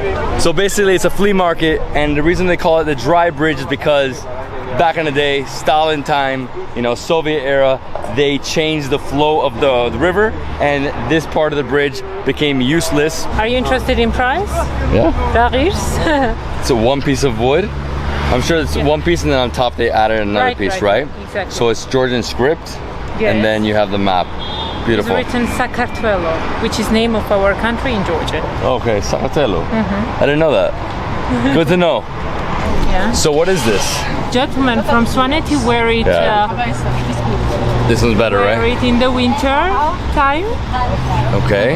They also used it as a bowl to drink spring water, for instance. No way. Yes. And it's made of wool, right? Yes. I mean, it's really hot. The second she put it on me, I started heating up. Wow. It's nice. Very nice. We've been exploring one side of the market. There's a whole another side just across the street. All right, so this vendor right here has like some old school lenses. This one's incredible. Look at this. Still works. Wow. When is this from? From Germany. From Germany. What year? 1958, 61, I think. It works, huh? I've never seen a camera that looks like a gun. It's like a straight up gun. 1970. Written in Russian, photo sniper. And right here we have like some traditional daggers, right? So, wow, look at this. You can tell it's Christian from the top. Look at this. Look, here is the year, 1914. 1914. That's how old this is, 1914? No way. How much for this one? $4,000. $1,000.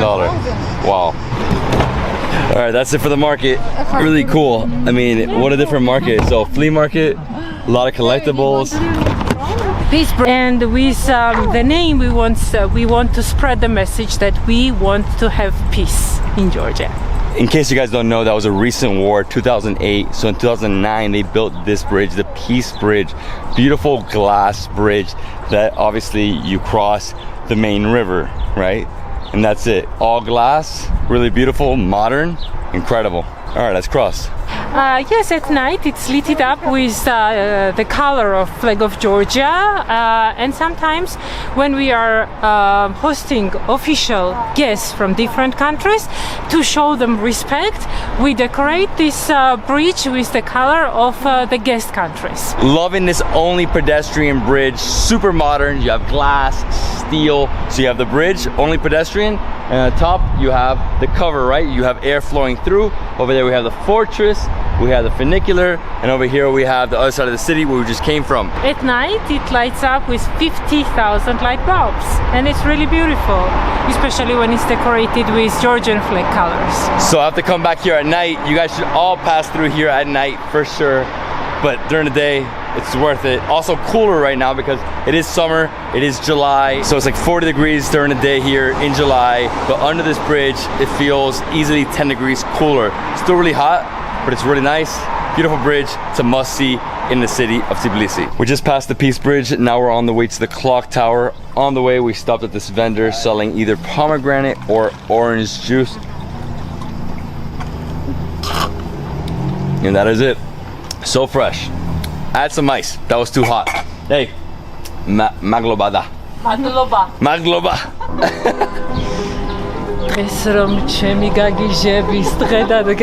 These Georgians love to party. So we're walking down Shavsteri Street down to the clock tower, and on the way we found the oldest church in Tbilisi. During Soviet era, here in this church, Soviets made bathhouse. But some of the frescoes still survived. So here we have this Saint Nino's cross. See? Fortunately for us, the priest allowed me to come in and take some photos and video of the frescoes. Beautiful, old, really old building. How old is this one? From 6th century. 6th century, and as you can see, like they took off most of the frescoes during when it was a bath, but you know, the top, they couldn't get there, so luckily for us, it's still intact. So right when you exit the church, go up the stairs, make a right, you see a fountain, and it's a collection of different pieces of churches, correct? The builder of this clock tower is Rezo Gabrielze, very famous theater director. He owned the puppet theater, and this clock tower also consists of puppet elements, because at exact o'clocks, angel comes out from the upper door and rings the bell, and at 12 o'clock and at 7 o'clock there is a puppet show that you can enjoy. And also right here where it says 2010, they have the smallest clock in all of Georgia. Literally right here. Tiny. It's like smaller than my pinky. And the guy who made this is all his art, right? So he made all this. Whew, scorching hot. Quick correction, it's not just made up of pieces from different churches, it's pieces of different buildings. This beam right here is from one of the bridges, right? And right when you pass the clock tower, right under it, you have the puppet museum. Right, theater. Puppet theater, okay. So here's the different plays they have? Yes. And here is the calendar. So in June, these were the plays you could see. Awesome. And it's with English subtitles. In Georgian, but with English subtitles. Very nice. So they're catering to their English-speaking audience, right? Yeah, this is it, right? Wow. Awesome. And over here to the left, you can see what the puppets look like. Very old school, right? Very different. All right, my friends, we are done with attractions. Now we're off to make some cheese. How are you doing? So Gergeti has its own farm, and everything you can find here is harvested in their yards, and the meat is from their farms, and they care about a healthy way of eating and lifestyle so much. So we're going to the back to see how they make some cheese. Gotta put this on, right? Yeah. Like a surgeon every time. All right, Nika. Hello, look at this. First of all, we will get milk. We are warming up in this jar. After 40 degrees, we are adding like a bacterial 30 minutes. We are getting like this cheese, which was here. And it needs around 24 hours to get cheese for sulguni. We cannot make sulguni immediately. It needs 24 hours. So it's 24 hours, then from here it goes into this pot, and with hot water, you keep mixing and it keeps becoming like a glue, right? Yes. It's basically what it's turning into. Wow, look at this. Incredible, it's all coming together. Woo! It's hot right here. You feel the steam. It's the first product of the milk. It's a lot of good cheese. Thank you, thank you. Thank you too. Oh man, this is the other one, right here? So now we're gonna go upstairs to their bakery, right? Yeah. We're gonna see how you make some bread. Yes. I'm ready for more cheese and bread. That's what this country's all about. It's a lot of dairy, a lot of bread, right? Puri. So they prepare the dough one day before. For one night it is kept in the fridge. And special thing about it is that they are not using any yeast. And it's called sourdough bread. Now they're done. He's gonna bake it for 45 minutes and then we can eat. Luckily for us, they already have some ready. Maybe not the fattiest piece. Maybe this piece right here. Oh my god. Still a little raw. Nice fatty on the sides. Love a salt. How am I, Jos? Calmer. Cheers. Nice. Khinkali dry wine from 2018. This is one of the most popular wines and grape variety. It's called the Khinkali, white wine. It's like amber, yeah. So it's not like a white wine. This is more like, I'd say almost like farmhouse style, yeah. That's because of the skin content. It's nice. We've eaten a lot of food today, but this is up there with some of the best beef I've had, aged, dry aged. Wow, and this beef comes from the farms, right? Farm to table, everything in this place is farm to table. From cheese, bread to beef, and of course the wine, right? I don't know, maybe just bend it. It's hot. Whoa. So it's not so dry, not salty, very moist. Dense cheese. Definitely a style of mozzarella, right? Very similar. Oh wow, I love the bread. So good. It's fluffy, it's a little airy. So this is Georgian sandwich. Farm to table sandwich.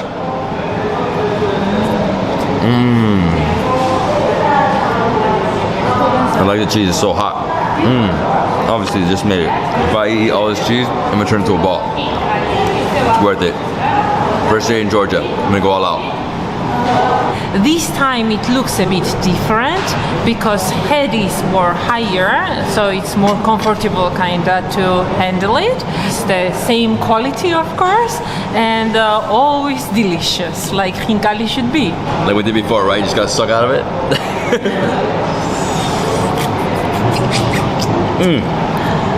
It's so hot.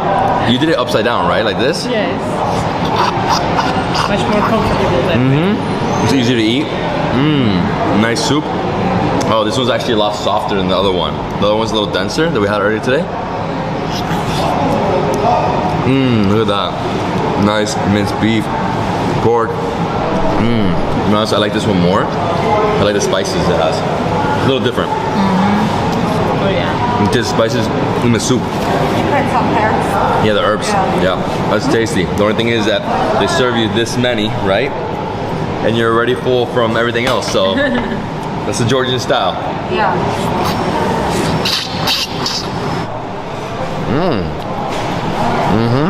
Nice and salty. Gouda. Gouda. Yeah. Like solid, right? Extremely salty. Wow.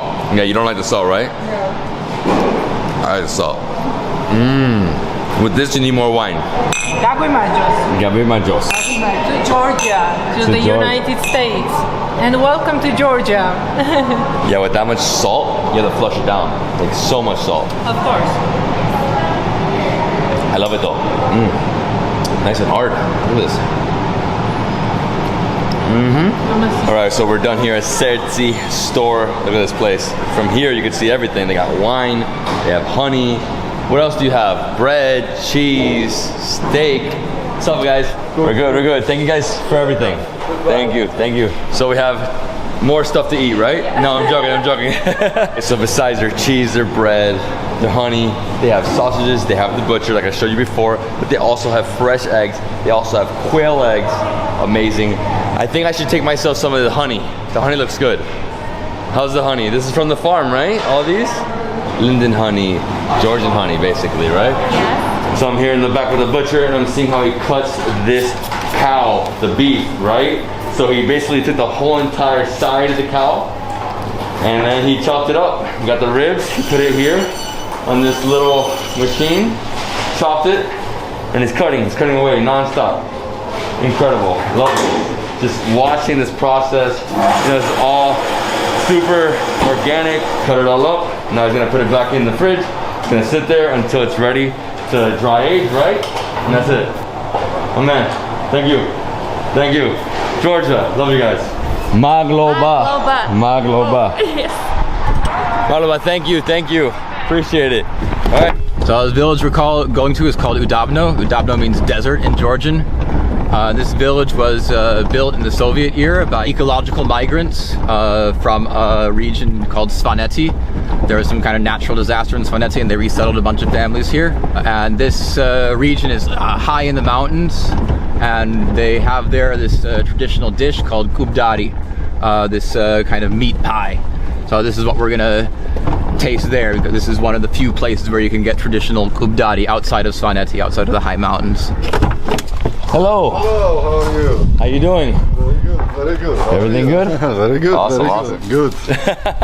She's the best kubdari maker in Georgia. Okay, what's your name again? I'm sorry. Xaveri. Xaveri. Xaveri. So basically Xavier. So what is that? It's something like limoncello. Oh yeah? Thank you guys. Gamajos. Thank you so much. Gamajos. Okay, so this is like the Georgian limoncello, right? Oh wow. That's good. That's a lot smoother, a lot easier than the cha-cha. This is good. I'll have another one later. But first we need some meat pie. So right now she's like preparing the dough for the kubdari. So she's like sifted out the flour, and then she's gonna add some yeast and like whatever else is necessary to make the dough for the meat pie. Just regular flour, right? Yeah. Flour, yeast, and then after this she turns that into dough. Salt. That's it. Wow, a lot of salt.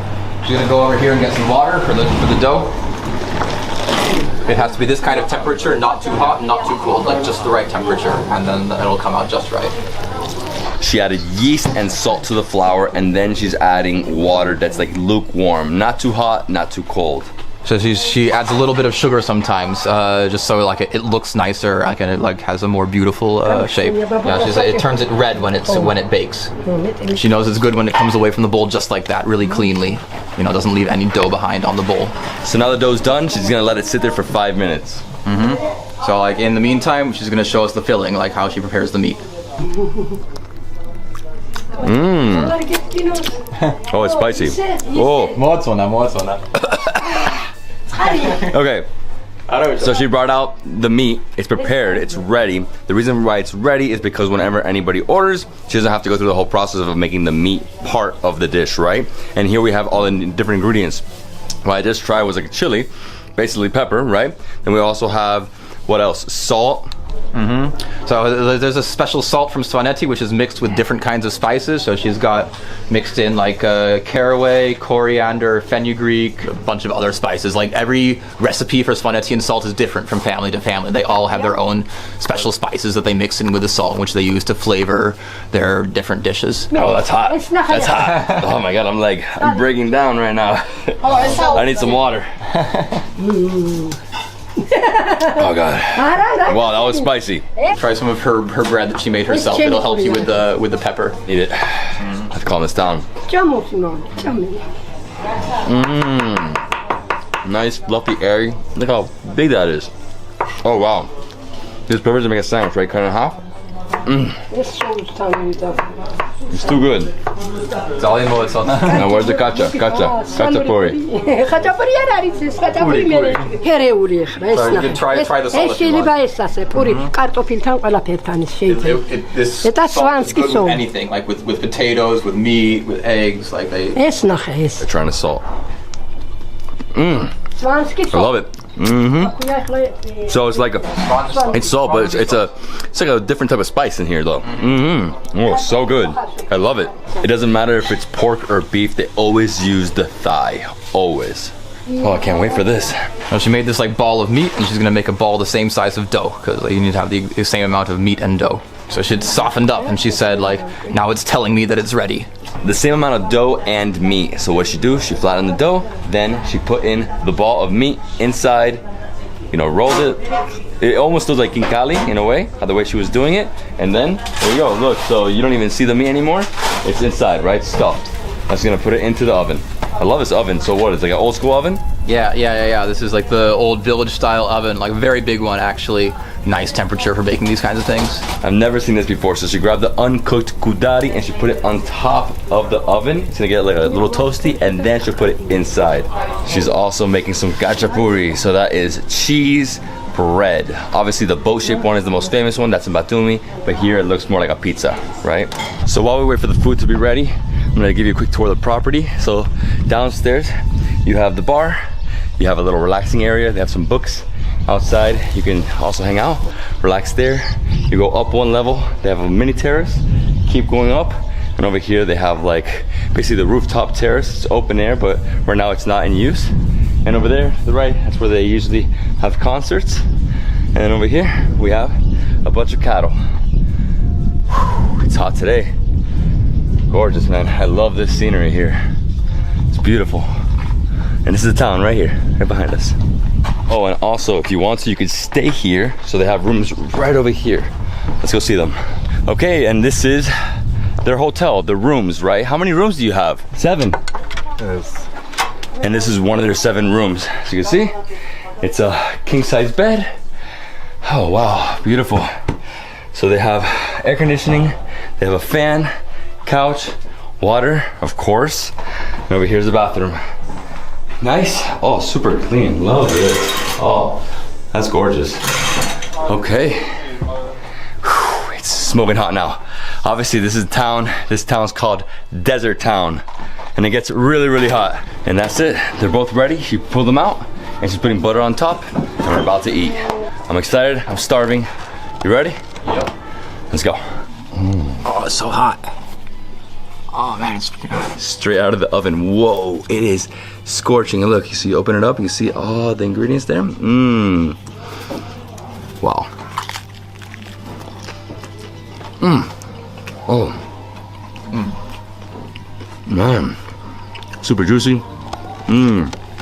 I love how the bread is. So it's basically like a focaccia in a sense, right? Nice and fluffy. Mmm, still super, super hot. The inside's a little spicy. I don't know if this is the spiciest one, right? I think this is not the spicy one. This is the regular one. That's a spicy one? I think so. Love it. So it reminds me of like, I've had like a lamb pie like this before in Greece. Similar, but not the same thing, obviously. This is better than Khachapuri, by far. Wow, and spices, love the salt.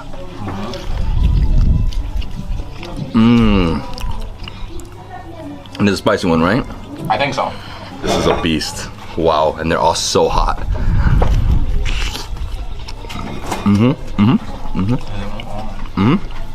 Definitely spicy. She said it's a gift for you guys. So Khachapuri. It's famous because of the cheese. There are like a 2,500 something like that cows.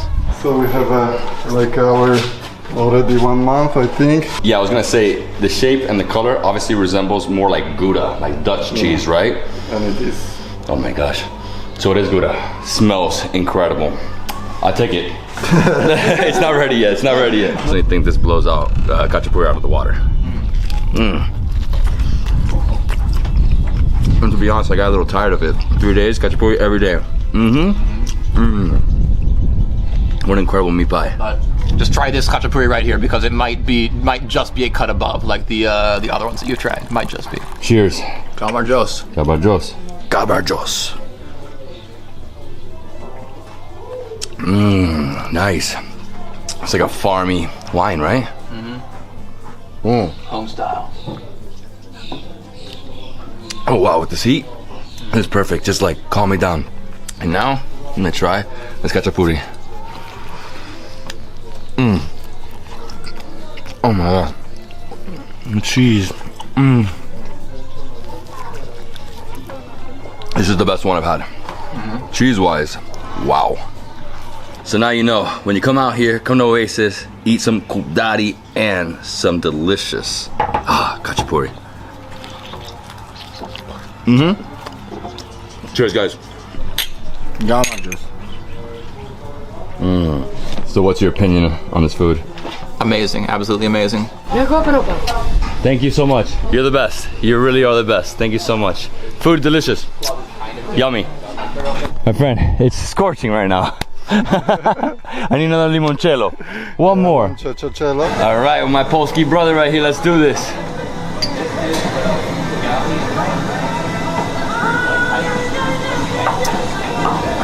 I love this one.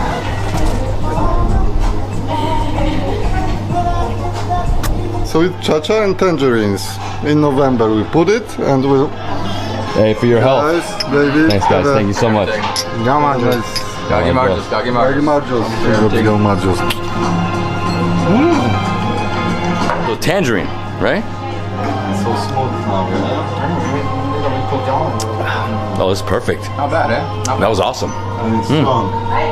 It's strong, huh? Yum. Yummy, yummy. Hey, thank you so much, bro. Thank you. Thank you. I appreciate it. Guys, when you come out here, stay at Oasis, eat their food, explore the monasteries, just enjoy. Hey, Rainbow Mountains, Rainbow Mountains. horse riding, everything. They have horseback riding. They have fresh cheese. It's too strong for him. Too strong for him. Yeah, too strong. So many activities you can make. Okay, so right here is the owner, Andrew. So it's Winery Gergeti. It's Winery Gergeti. Yeah. Winery Gergeti. And what do you guys do here? This is the best place for the tourists to visit because we're making not only our homemade wine, also production for our company, Dugladze Wine and Spirits. Okay. We also make our homemade chacha, which we're going to try today, and also make it ourselves. We're going to take a walk in our 45 years old botanical garden. Awesome. And we're going to have some fun, what we usually do out here. Awesome. So if you guys don't know what chacha is distilled grapes. So in Albania it's raki, in Italy it's grappa. Here is chacha. So we're gonna make some chacha. We're gonna see the whole process. It takes around 40 minutes to even start, right? Yeah. We're gonna try some wines. We're gonna see the cellar. We're gonna eat some food. And here we have a dog. What's up, my man? Let's go inside. Okay. Let's start. Tim. Yo! You ready? Oh yeah. Cha-cha. Cha-cha-cha. You like cha-cha? Absolutely. Who doesn't like chacha? No, I know. But guys, be careful with the cha-cha. Yesterday I had like 7 shots of cha-cha. I didn't make it home. It was a little too strong for me. We can walk through our 45-year-old botanical garden first if you'd like to. Yeah? And then we can already go to the chacha maker, which our guests usually call chacha spa. Because they sit there and they don't move after. They don't move after, huh? Yeah. So there's botanical gardens here? Yes. This was our summer house, and we opened the wine shop because of our wine company, which is already many years old. And we are now walking through the botanical gardens. Beautiful, lots of plants. Oh man, thorns here. This is rose. Yeah. Rose, huh? Whoa, and over here we have a little spot so you can just basically have a drink right there in the garden, relax. Yeah, of course. Right, so chill. Oh man, I love this. Oh, you have a pool here too? Not to use it as a pool anymore, and put the sea plants inside. So it was a pool, now it's basically a pond. I mean, obviously in the summer months like right now, you could easily just dive in there, relax with a little glass of wine. Dude, I love your winery already, bro. This is awesome. This is 110 years old trees. I remember planting them when I was like 4 years old. So this is marinated pepper, this is cucumber, and this is jonjoli, which is only in Georgia. And this is garlic, also marinated. And this is the best thing after the cha-cha shot because it kills this hot taste in your throat because it's sour. So we usually have this snack after the cha-cha shots. Gaumarjos. Yeah. Do you know how we do it in Georgia? Usually we want everyone to see that we're having fun. We're flexing out here all the day, so with the drinks also. So we want all the neighbors to hear that we're having fun. One guy shouts Gaumar and all of the others shout Jos. It's like a big tradition for us 3 times. Are you ready to do that? All together? All together. Although you're not drinking, you still have to do it, okay? Okay. You ready? Okay. Gaumar! Jos! Gaumar! Jos! Gaumar! Jos! Jos! Jos! Jos! Now drink it with 1 shot. Oh! That's it. And then you take something from here. Oh! This thing is the best. This thing. Yeah. It's pickled, right? It's pickled. Mm-hmm. Yeah. I mean, it's the best, but you know what? Jalapeno? Georgian jalapeno maybe. Yeah, but it's not spicy. It's really good. Yeah, it's not spicy.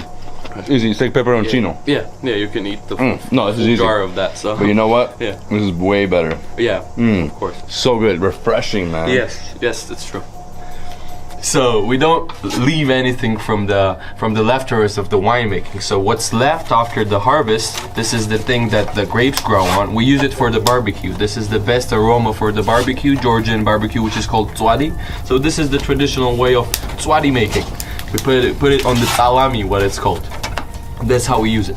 Okay, David, let me take you to our Morani, which means cellar in Georgian. And this is the place where we spend the most of our time. Wow, so this is the wine shop, right? This is the wine shop where it's our company production. So this is the Morani. In every house in Gergeti region, where we are, not in every house, but in 90% there's the still room like this.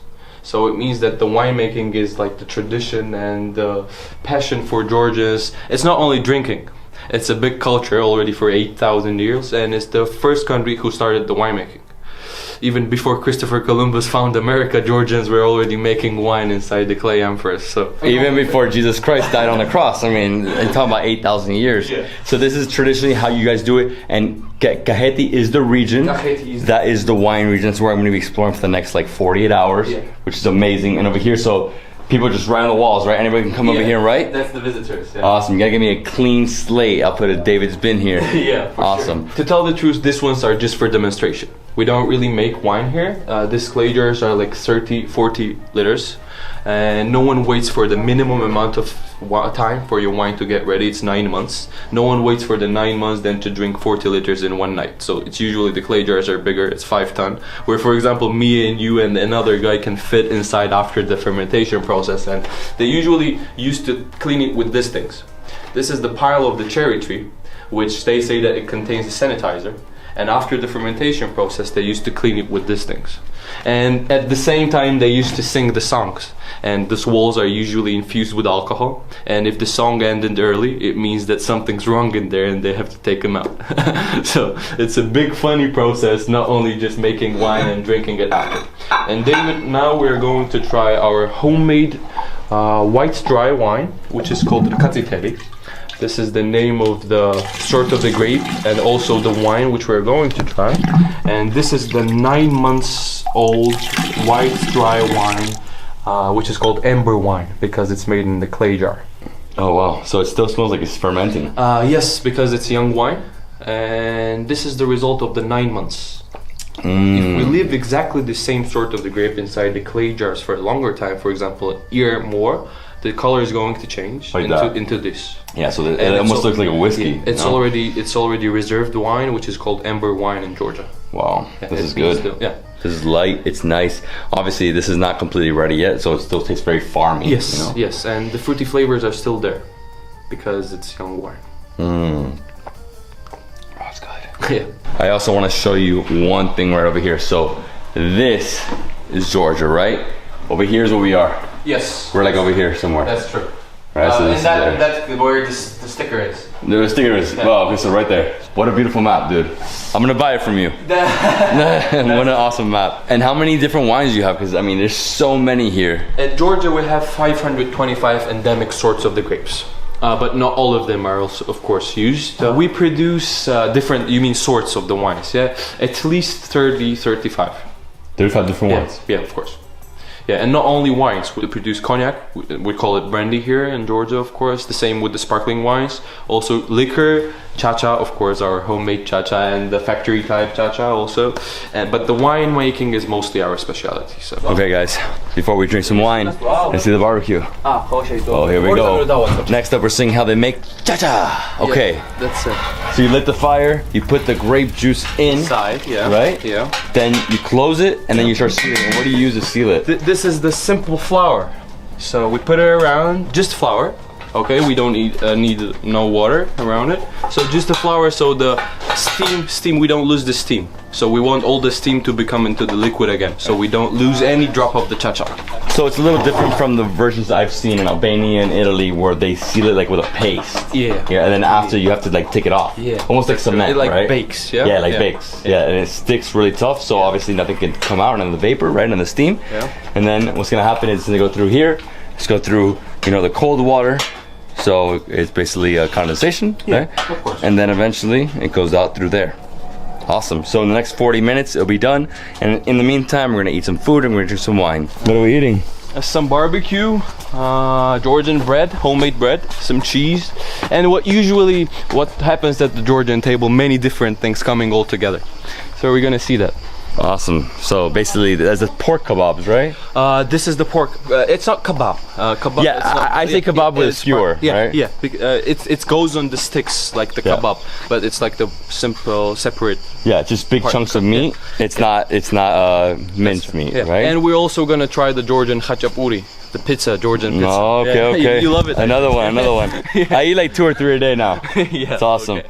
So here we have a salad, with some spice. Let me get some of this. Yeah, that one is not like the previous one. That is gonna be a little bit spicy. That's spicy as hell. Wow. Oh my god. You should have. This toast thing is a very important thing to Georgians, and because they love to say everything what they feel about their guest in the toast. And I want to say that I feel really proud, and it's a really big thing for us to have a guest like you in Georgia at our house. This is my house. This is business point, but it's also my house. Health and the happiest days of our lives in Georgia. Okay. Come on, Jos. Take care of it in the evening. Oh wow, way better chilled. When it's served cold, it's of course. Oh man, salad, we have cheese, we have bread, and we have kebabs. I'm excited, I'm hungry. You guys ready? Yep. Let's do it. We gotta start with this mushroom with sagoni, right?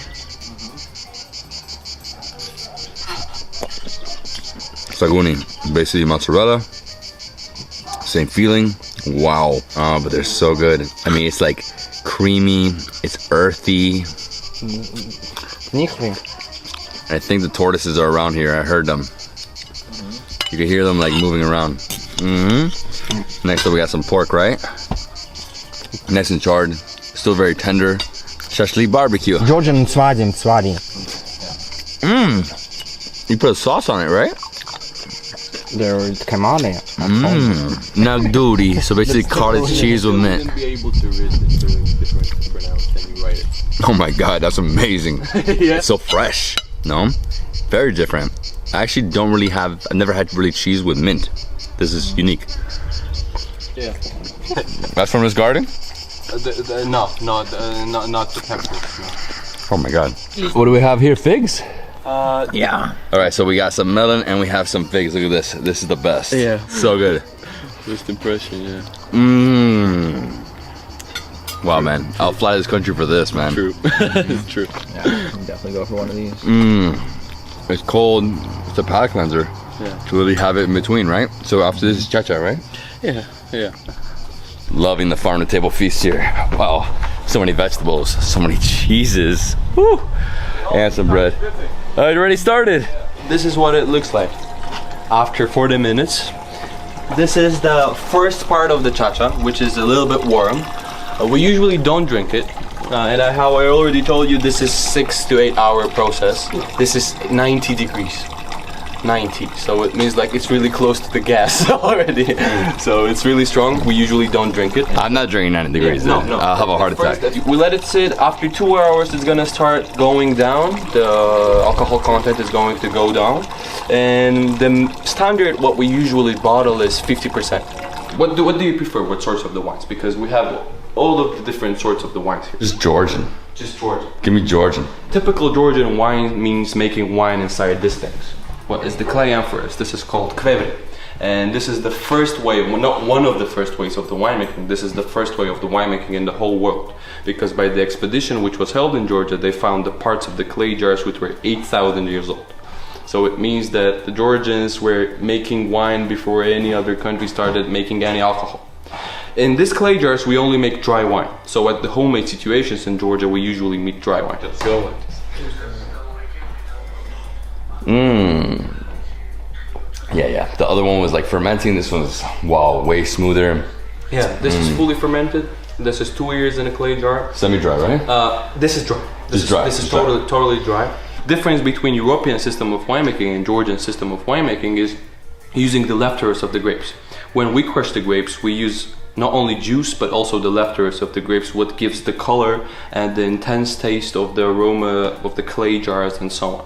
So that's why our wine is usually higher in the alcohol percentage, and also in the color it is usually darker. So this is Stalin's favorite wine. Okay, I'm joking about that, but yeah, so this is some legend says that this is the Stalin's. He never told me that, but still, you know. So it's the most expensive wine, it's the most exclusive wine in Georgia. It is, yes. It's 130 for this small bottle, right? Yes. This is very small. Yeah, and because it's in really limited amount the sort of the grape which is used for this winemaking. The name of this wine is Usakhelouri, which, if we translate it, means nameless. Khachapuri. Yeah, Khachapuri. Yeah. I can't get these like. It's okay. Usually, most of the Georgian words are really hard to pronounce. So. Well, yeah, man, definitely semi-sweet. Almost like dessert wine, and Yes, obviously the really bottle. Close, really close. And the bottle is like a dessert wine bottle. Yeah. So usually in the size of the bottles, which is the half of the standard bottle. This is standard bottle for dessert wine because you shouldn't drink more than the standard bottle of the dessert wine because the hangover next morning is going to be. Next one is European sort of the red wine, Sapere Reserve. Now they're adding the oak barrels, and that started when they started making cognac. Oh, you can smell the oak right away. I love oak. You know, I'm Hungarian. Hungarian oak's the best. Yeah. Not that French stuff. No, I'm joking, friends. You feel the dry. Oh, I like it. Dry aroma. It's like, oh, it's perfect. This is the best wine. This is the best one I've tried. Yeah. For sure. Yeah. I mean, just in terms of reds, Yeah, this is like a bold wine. It gives me some age, you know? Sure. And the oak is the best. French oak or? This is French oak. Yeah, of course. Of course. You had to hit me with France. Yeah, we put our hands up. So this is their brandy, VS. This is what gets you drunk. But this is the best. This is 40 degrees. This is same like Chacha. I'm sorry, not same like Chacha. Chacha is 50. Yeah. No, but it's super smooth. Say like tequila, so smooth. vodka, and so and you on. were saying like it tastes like some coffee beans? Coffee, yeah. There's that intense coffee aroma. And this is actually way more enjoyable than the Chacha. The Chacha is like more of a shot. It's good. That's the point. But this is more like you're hanging with friends, you get some ice, you put the brandy. Cigar, maybe. Cigar. Every single guest should do this. Come in here, get a marker, write your name. Go Joss! Joss! Yeah, so you have to say Gama Joss. So everybody in the whole neighborhood hears you, right? For victory. For what? Как переводится? Black or red? Black. This is, what is this? This is chocha. It's called chocha. Is that chalk or is that like this is the bullets. Oh, the bullets. Yeah. I was like, what is this? Yeah. How's it look? This is crazy. Are you gonna Look wear at it, this. Timothy? Now I feel like an Orthodox. Come on. Orthodox Christian. This is David's photo op. Okay. What do you think? And you need the knife. David. It's good? Where's the knife? You need the Oh knife. my god, it's so hot. You hold it like this. This is like traditional. The Georgian traditional clothes. People used to wear this. Yeah, it's called chocha. But not in the summer. They used to, for there was special Even material. like raining. Yeah. And look at this. They used to wear it every day. So by the way, in Georgia, the most important thing for the man is the knife, right? Family and then the knife. Family, of course, family. Yeah. But I just mean like defend your family with a knife. You know, obviously slaughter your meat with the knife. Yeah. You do everything with a knife. Yeah. The interesting part was dude, hey, give me your business. Oh, okay. Georgian man took the knife out of his out of this thing. Okay. This thing. It means that someone was going to get stabbed. If we took it out fully. It was no way that So if you can't put it back in like without the blood. Clean. Yeah. Oh, so it has to go with blood. Fully. Welcome to Georgia. And that's it, my friends. Andrew. That's it. Thank you so much, man. Awesome. Thank you. So you guys can come here. Only a 40-minute drive from Tbilisi. Easy, quick day trip. You can also do it on the way to Khinkali. True. Right? True. So it's Winery. Khachapuri. We're We're going to wait for you here with our chacha, but without this guy, unfortunately. Hope to see him again here, and I'm sure that we're gonna have a lot of more fun in future. For sure. So you can come here, you can try their wines, you can see how they make chacha, you can try some food. I mean, awesome experience. Come here, relax, chill. If you want to, you can stay upstairs. No, I'm joking, you can't. That's his house. Depends. If you get too drunk, you might stay up there, but if not, it's fine. Okay. All right, Well, so we're right here at the beach, all right, next to the boulevard. So as you can see, it's high summer. There's so many people here. There's Georgians coming in from Tbilisi. There's Russians, there's Turks, there's Armenians. There's people from all over the world enjoying themselves here. Over here, we have a Ferris wheel that you can go on. Here, just below the Ferris wheel, is a statue of Ali and Nino. Is a novel that was written, and it's about a love story between an Azerbaijani boy and a Georgian girl, representing like love between different cultures. Over here, we have the Alphabet Tower. It's a tower which has all the letters of the Georgian alphabet. Georgia has a unique alphabet, 33 letters. and all these letters are going up the side of the tower. We got different hotels, restaurants, bars, coffee places, all here along the boulevard. Awesome, and I wish I came here in a bathing suit right now because it is beautiful. July 12th, 2021. It is scorching hot, a little humid. It's a beautiful day. I cannot wait to go eat, dude. Absolutely, me too. So in terms of the boulevard, what is there here? I mean, just like souvenir shops, little ice cream shops, street food. Yeah, exactly. Yeah, we have different places for souvenirs. The beach is going along the whole length of the boulevard. You have different bars, coffee shops, snack shops, like basically anything you could want while you're like by the beach on holiday. So they've got like this special kind of headscarf here, which is a traditional hat of the Adjarians. Let's see if they have it here. Traditional hat from the Adjarians, huh? Yeah. And if you guys know what Adjarians are, that is the region we're in, Adjara, so right next to Turkey. Well, she says not here along the boulevard, but maybe like over in the old city by the piazza. So we'll go check it out there. We walked for about 15 minutes all the way down the boulevard and then made a left into the main entrance. So it's a fountain, you got another fountain, you have a bridge, you have this beautiful park area to the left and the right, and then you have the skyscrapers, right? Yeah, so like in this place at the night, they have like a light show, a music show, together with the fountains. Over on this side, we have a small little botanical gardens with different kinds of plants. Dude, the difference between that area and over here, the temperature, obviously because the fountain, like dropped like 5 degrees. Absolutely, Plus the trees. Very nice. Try to get under some shade. A lot of sun today. Absolutely, yeah. All right, Dave, well, this is not actually a UFO. This is a wedding palace, so you can actually get married right here on the Batumi Boulevard. When I saw it, I was like, dude, this is a spaceship. What is this? It's cool. Amazing. All right, we made it to the end. Now we're gonna cross and go over to the piazza. And if you notice, you know, Batumi, this area, the old town, looks very European. Beautiful architecture, like 3-4 story buildings, like 19th century architecture, right? Exactly, exactly. So a lot of this place was built up in the 19th century as Batumi became an important site for the export of oil from Azerbaijan. On the way to the piazza, we have a few other squares. One of them, we have Poseidon with his trident. The next one is... This is Medea. So maybe a lot of you know the legend of the Argonauts and the Golden Fleece. But what a lot of people don't know is that this legend took place here in Georgia. The Argonauts sailed to Colchis, which is the historical name for West Georgia. And Medea, right here, she was an ancient Georgian princess who helped the Argonauts to find the Golden Fleece. As you can see around the square, you have a lot of beautiful European style buildings, a mix of architecture, right? So over here, this looks more like, you know, German, medieval German. Over there, it's more like Austrian. Over here, this is like more like Bulgaria style. I mean, a big mix, right?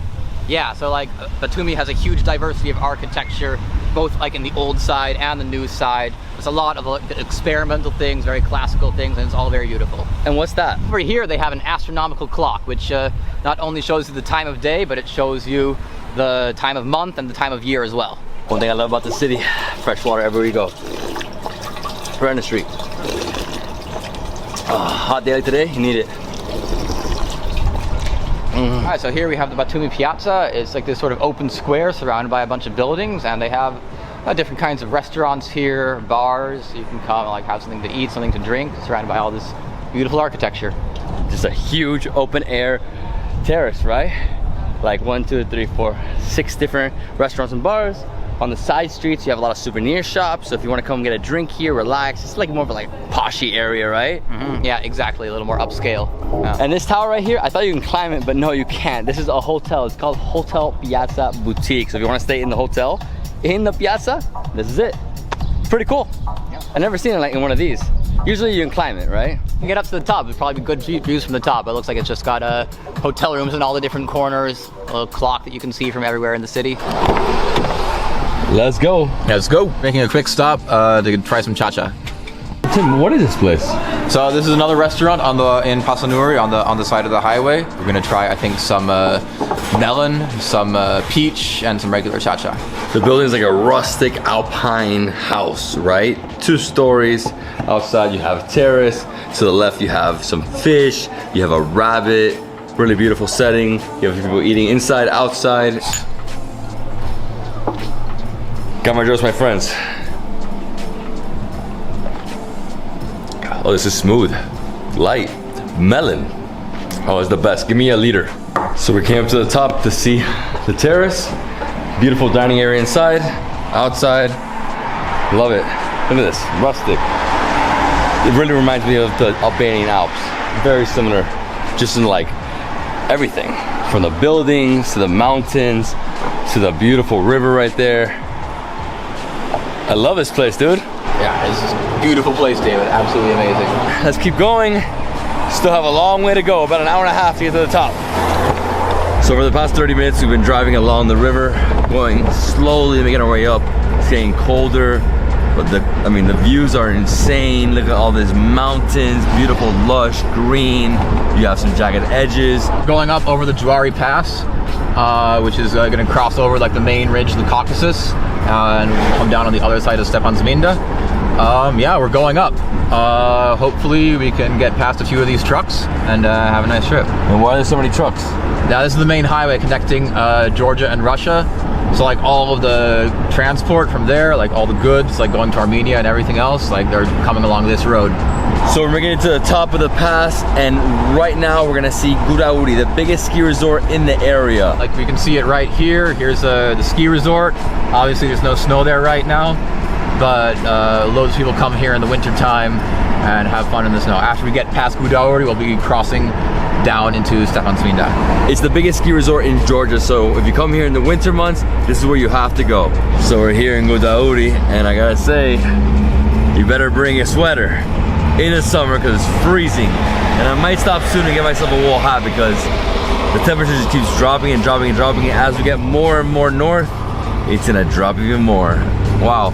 So this place is a big like mix in terms of like hotels, houses. It's all over the place. It's not like one ski resort with a lift. It's everywhere, right? Absolutely, yeah. Like there's like all the slopes here are just covered with different hotels and ski resorts. You see all those white spots behind me? That's all sheep, like 1 billion sheep up in the mountain. Wow. Woo! It's freezing too, Tim. Oh yeah, it's cold, man. It's cold. How much time left? About half an hour. We got to get up to the pass, and we're gonna go roll on down. This is it. We just passed the Cross Pass, highest point, 2,300 plus meters above sea level. Wow, we are in the clouds. Look at the mountains here. You can't even see the road. This is insane. How do you do this, bro? Oh man, you just got to keep a steady hand on the wheel. All right, we're just entering Stepantsminda, also known as Kazbegi.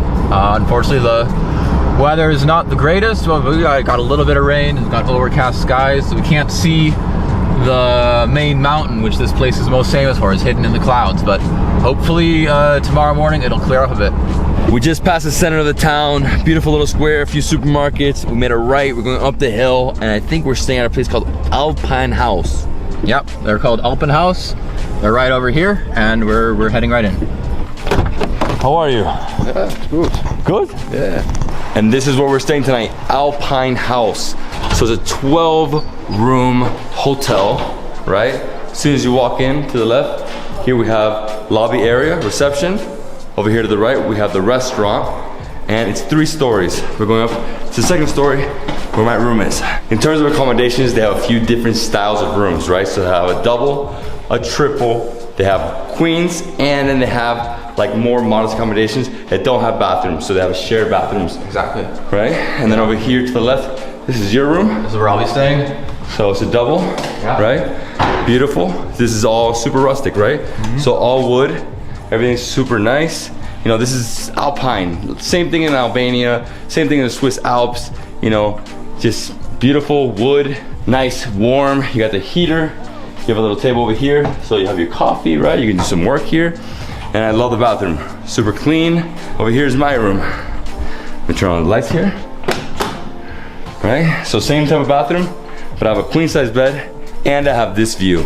Wow, beautiful. Amazing. So we have mountains over here. Unfortunately, we have a lot of clouds right now. It's raining, but that's where the main range is, right? Yeah, exactly. It's all covered in clouds right now, but if it was going to be clear, you could see Mount Kazbek more than 5,000 meters high, like right there, right straight in front of us. I can't believe we can't see it. Yeah, absolutely. It's so close. Like maybe, I hope we'll see it in the morning because it's something to see.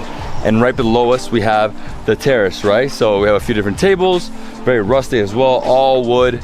So I think it's time to go downstairs, have a cha-cha, and maybe have a salad or something light. We had dinner like at 5:30, so. Yeah, just something, a little snack to have before bed. I need to eat something. I can't go to bed hungry. And this is the restaurant. Oh, wow, what are we doing here? Cha-cha. Yeah. This is like a cha-cha fight? Okay. Okay. Caballos. Wow.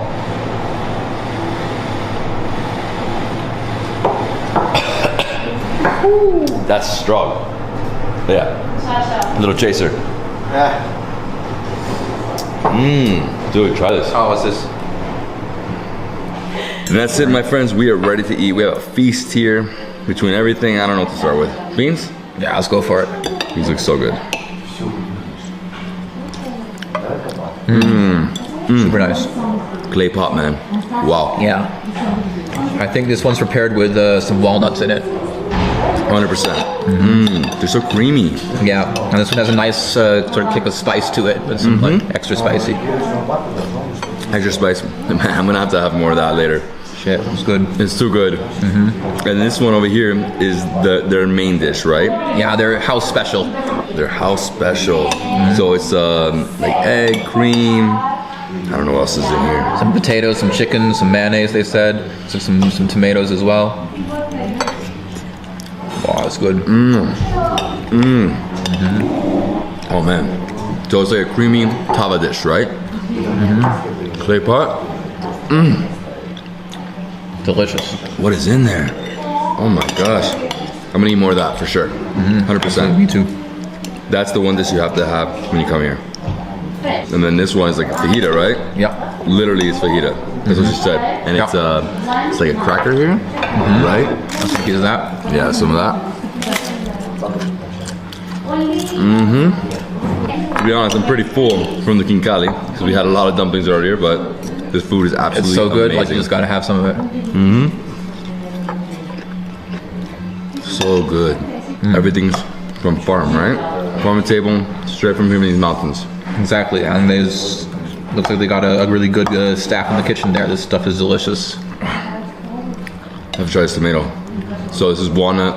We have coriander. I don't know what else is in here. Purple basil.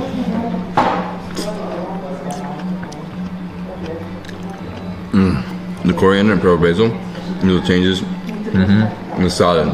You know, if you just saw it, you think maybe it's like a Greek salad, you know, just a fresh summer salad, but it's not. It's a different thing. Exactly. Walnuts all day too. Yeah, all the different herbs like really bring the flavors together. Dude, I get walnut taste everywhere. At this point, everything's like just blending together.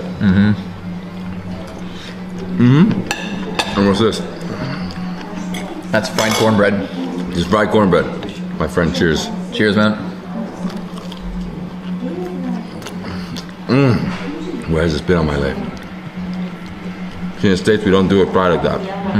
Just fluffing cornbread. Yeah, exactly. Here, nice, crispy, crunchy. And this is the sort of cornbread like is often served with the lobia with the beans. So it's a So you put it together. You can just like scoop it up like this. Like That's it. perfect combination. Hey, Gamarjos. Galmarjos. Tim, what are we doing? We're gonna drive up to Gergeti Holy Trinity Church and enjoy the views from there. And that's right up there? Yeah. Right there. Look at the mountain. Oh man, you can see it now. So you say, if you can see it, it's like a sign of God, right? like it likes to hide in the clouds, and whenever it comes out, it's so beautiful. I'm excited. I'm very tired. 6:30 in the morning. Barely slept last night, but it's all good. Today we're gonna do a lot of things. We've got 4 hours to explore. After a 2-minute drive, we made a left and we're going straight up to the mountain. So what do you see here? Well, you see a few different farmers, right? Some more guest houses to the left. But if you really want an awesome view, go to where I stayed last night. Alpine House, right? Alpine House? Alpine House. We're on the road up to the church. We're driving straight towards the mountain. We're gonna go up a bunch of switchbacks, and we'll get to the Gergeti Sameva. 20-minute drive, really short, quick. Let's go. There's 2 roads to get to the top. You can either take, the paved road or off the beaten track, right? Yeah, so the paved road, apparently there was like some construction work on there, so we're going on the off-road way up to the top. And over here we have a beautiful river. Wow, can't even imagine drinking that water. It looks so fresh. And that comes from the Kazbegi, right? Yeah, it's gonna come straight down from the glacier up there.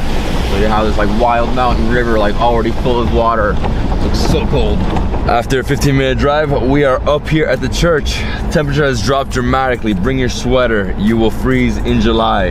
Incredible. Over here we have some horses, we have some cow, and you know, these horses aren't wild. Their owners are around here somewhere, but pretty amazing. Just like running here, enjoying nature. So hiking up here is possible all the way to the top. If you want to hike to the top of the mountain, it's a 4-day hike, right? Yeah, so like from here, like you gotta hike to a place called Medio Station, which is a base camp for climbing the mountain. You can do that in around a day from here, and then once you acclimatize for a day, then it's a long 24-hour hike from Medio Station to the summit. The stray dogs, they're always so funny in this country. They always dive on you. Okay, so we're gonna hike up to the top of the church. Man. Go bother Alex. Go bother Alex. Alex. So we got these slate rocks here. Traditionally was used like as a construction material. Like even today you can see some of the old houses like built out of this like sort of slate tiles. Natural rock. Look at this. Beautiful. So I've seen houses like this in Albania as well. Also in Italy, houses that are, you know, in the mountains. Usually they use this type of material, right? Mm-hmm. It has this natural flat edge, so like you can just like really stack it up and like build something out of it as easily. And yeah, beautiful. Look at this.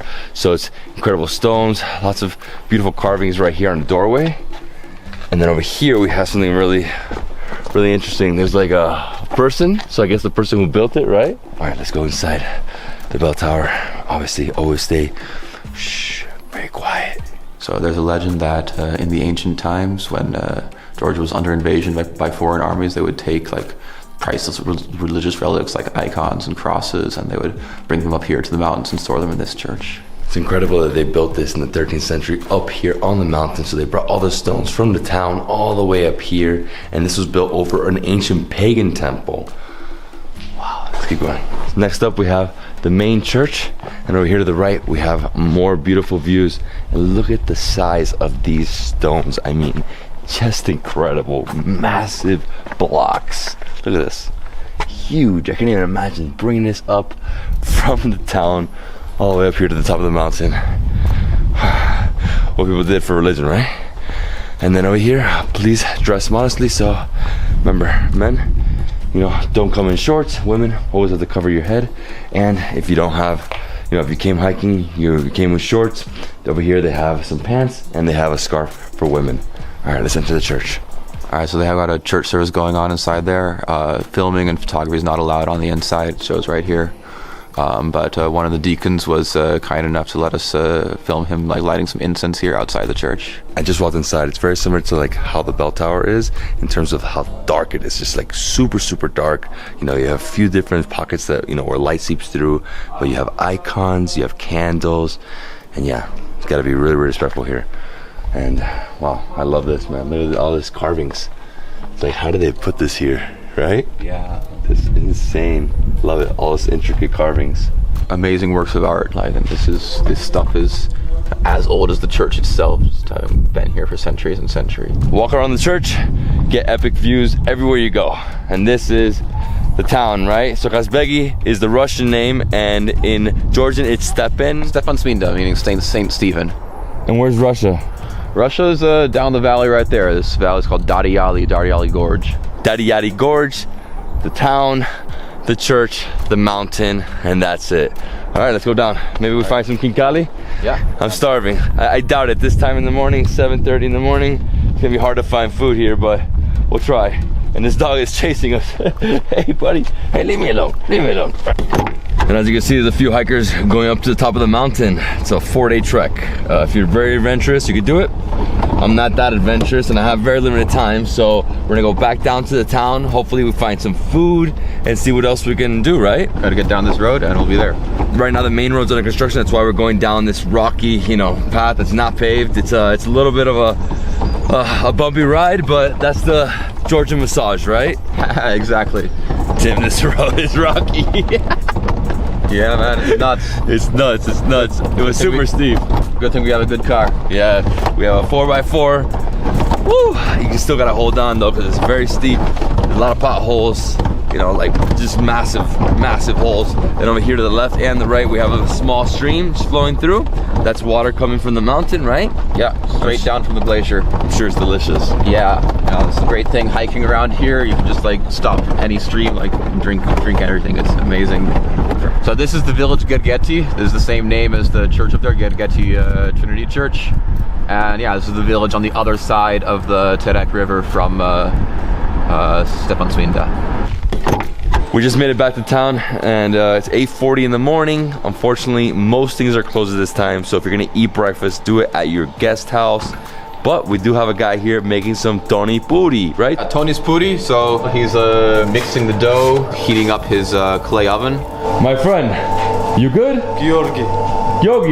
Georgi, I'm David. And right here we have the Tony, or the tandoor. This is Tony Puri. Still good. I'm gonna just bring a piece off. Obviously this is from yesterday, so it's a little stale, but you still have some fluffy parts right in the middle. Oh, so good, man. I love that smoky taste to it. This morning, I need food. He has to wait a little bit. He said the tandoor, or the Tony, is not hot enough, so he said in an hour come back, he'll show us how he makes it. And yeah, let's go explore the town. Over here we found a small cheese shop. Oh wow, that is incredible. Salty, creamy, very creamy. I would have like a lot more. This is a special cheese from this area, from the local cows. The prices are here are written, so this block is 9 lari. And they're open early, so highly recommend it. 9 lari, so $3 for this. I can eat the whole block, especially right now, bro. I'm starving. I can't fast today. Matuloba. I got a nice big block of cheese. We got our cheese. We're gonna get our bread, and yeah, that's gonna be breakfast, right? Yeah, I think so. We gotta put our own breakfast together. Awesome. And we're back here at the main center, right? So you have a hotel, restaurant, the monument, and yeah, everything's still closed. So just know that when you come, don't expect things to open until at least, let's say 10 in the morning. Restaurants don't open till noon, right? Yeah, 9, 10, something like that. You can start to get your Khachapuri. And hopefully we find a bakery, because I'm hungry. I need something right now. No cha-cha. We found a place that's called Coffee Corner. I don't know if they're open. For me, Turkish coffee. They also have Kazbeki beer right here, which we're gonna take one so we can try it later. So it's a lager, product of Global Beer Georgia. Looks great. This coffee corner is located on the main road. You're just gonna see lots of trucks coming and going because the border's right here. Right next to us, we have the Kazbeki Visitor Center for Kazbeki National Park. And there you have an information board that shows you the flora and fauna. So lots of flowers, lots of birds in the area. Oh yeah, it's good. $3 for this delicious cheese. And it's different, right? Because these cows are literally grazing the land right here, 2,000 meters above. Take a chunk here. Organic grass-fed cows. Oh my gosh. Dude, it is ridiculous. It's similar to feta in terms of like the texture. Cheese, bread, and coffee.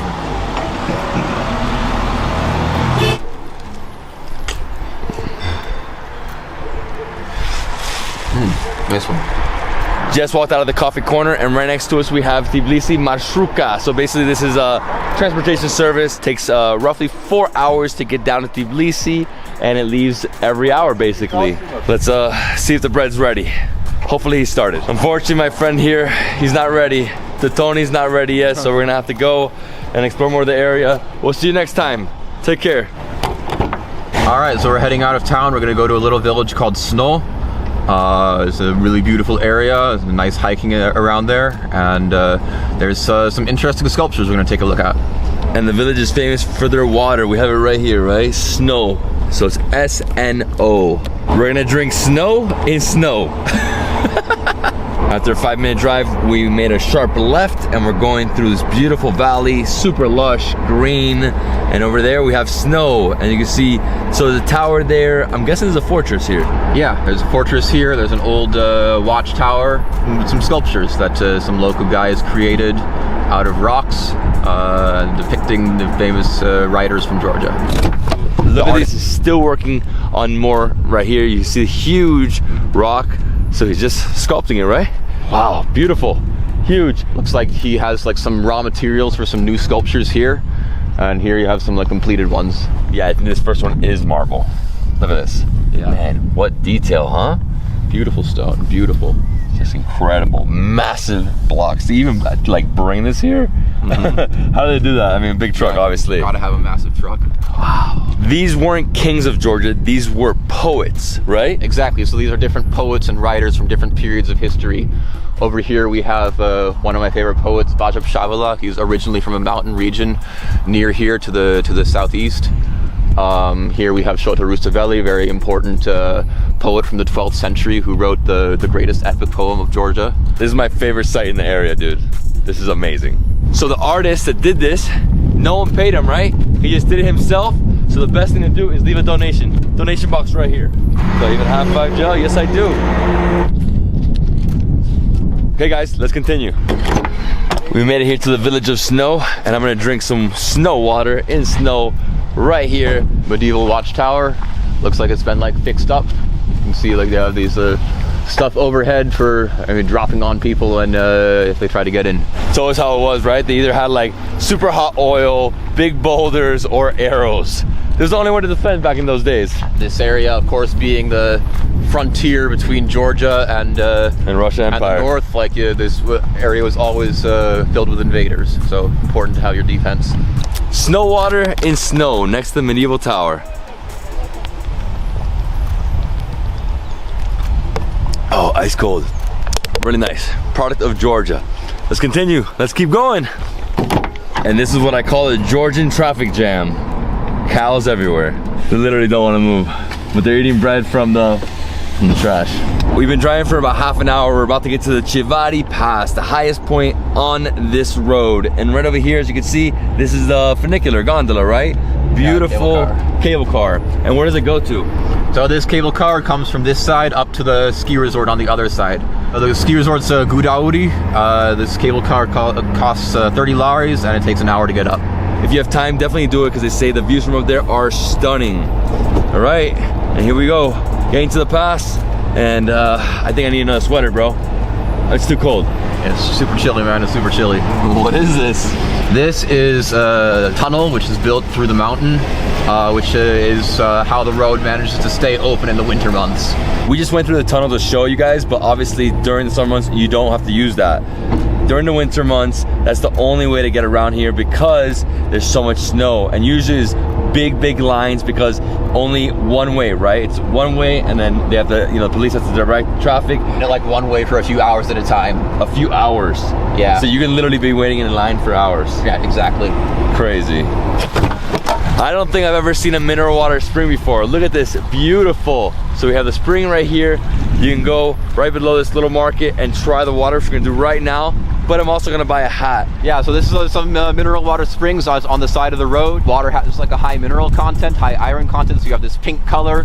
You can see like it's left these like really beautiful deposits and like patterns in the stones. So which one of these is traditional? It's top row and the third row, they're both traditional. Okay. Hello, hello. Hello. So she's knitted all of these herself out of wool. They're all made out of wool, right? Obviously, we're freezing up here. I like this one, so it's like white with the cross. Obviously, Christian country, always gonna have the cross. Like that. Oh, it's nice. What do you think? Looks good on you, man. You like white? Is it warm? Super warm. I mean, white. The black one's cool too. Black's fresh too. That's cool. That's cool? Yeah. You like it? Mm-hmm. What do you think? Yeah, it looks good on you. She thinks it looks even better on you than the other one. I guess I'll try this one too. Let's see. They're all beautiful. So how much? How much? What's that? I think I like the white one the most though. White one's really cool because white and red, right? White and red is the flag of the country. But this one's awesome too. Black, right? She says this one looks the best on you. You think so? Okay, I take it. I take it. Okay. I love these designs. Beautiful with the cross. Really nice, comfortable, keeps you warm. So come here, right next to the spring, and buy one from her. She wants me to try this one on too. She's so funny. Besides hats, she also has scarves. Look at these. Beautiful. So, this is for a really cold day. or if you go to the movie theater, you take this with you. I like it. Maybe a little more. It's definitely frizzante. Yeah. If you want to buy a real traditional hat from the area, it's these, right? This is what the shepherds wear. Beautiful, black, white, all wool. Okay, let's keep going. Let's continue this road trip all the way down. We have a long way to go. This is one of the prettiest places I've ever been in my life. It is stunning, beautiful landscape. Look at the mountains, the snow, all over the place. You see the shepherds with the sheep, the lamb just grazing the fields. And over here we have a Soviet monument. So what is this? So this is the monument to like Georgian and Russian friendship. It was built to commemorate the 200-year anniversary of the incorporation of Georgia into the Russian Empire. But it's still a monument in a very beautiful place, like overlooking a very beautiful view. And this is the Soviet monument. Right next to it, we have a mini market. They're selling some fruits, obviously more wool, hats, scarves, socks, and they have honey. How you doing? How much for that one? 25 of these. 25 like, oh, it's good. And so you have like, what, like 6 different varieties here? So we have chestnut, we have like a medical one. This strawberry, this mountain flower. This sweet, very good. This one. Very good. I'm gonna have to take that one. I'm gonna take one. One? Yeah, I'll take this one. This one. This one. Thank you. Yeah, I always take at least one honey from every country I go to that produces honey. You honey, you honey. I am honey. Yeah, I'm sweet, right? I'm sweet like. There you go. Thank you. Gabarjos. Gabarjos. That's cheers. Gabarjos. Thank you. Thank you. So this is it, right? Wow, I love it. Beautiful colors. I'm out of breath. That was a little bit of a hike, especially up here in the mountains. You gotta slow down. All right, so this was built in 1983 by Georgian sculptor Zurab, only a few years before the end of the Soviet Union. And we have the depictions of different traditional scenes mixed with the sort of the modern idea of progress. So you have like the traditional towers, and then you have like cosmonaut. Here you can see the difference between the Georgian Orthodox Church and the Russian Orthodox Church, right? So this one and this one, and then this is supposed to be like Mother Russia, right? But you see that the woman has brown eyes, and like in this mural, like all the Georgians have brown eyes, all the Russians have blue eyes. So it's probably that this woman's a Georgian. Oh my gosh. Woo, right? You have vertigo, don't come here. It's really, really windy. If you want to, you can also go ATVing, you can go horseback riding, and if you're really adventurous, you can go paragliding. I'm good with that. I don't have the stomach for that at all. And if you get hungry here, you can eat some snacks. I mean, they just have like some potatoes, fruit, and honey. That's basically it. We just passed a tunnel, and after that, 3 minutes later, we're passing through the ski resort, or ski resort town of Gaudi. Gudaudi. So you see just resorts, right? All just made to the smart. Let's go inside. Let's find some food. The cheese potato, you have spinach, you have this is chicken leaves. Yeah. Okay. This one's meat. So it's just all pies. Yeah. And this is lubiani, a bean pie. So what's the difference? Well, just the filling, right? Everything else is the same. So it's like a bean paste. Some garlic. Oh, nice filling. Wow. This only costs 3 lari. You know, really fast, on the go. Oh, nice fluffy bread. They also have wines. I mean, it's a big grocery store, right? It's food, right? It's fuel. Yeah, absolutely. Fast food in Georgia. Yeah, these pastries with whatever kind of filling. He's got a bean one, I've got a cheese one. If you're ever on the go, you just grab one of these like Khachapuri or lobiani, and it's cheap, it's filling. Yeah, it was like $2.50, so like roughly under $1 US. Yeah, exactly. And now I'm getting to a lot more spice, a lot more peppers in here. And that's the area, right? That's what it is. Yep. And that's this place, craft beer or microbrewery, right? So this is Tutona. Right here we have where they make the beers. Incredible spot. Let's go up to the top. Let's see them making a beer.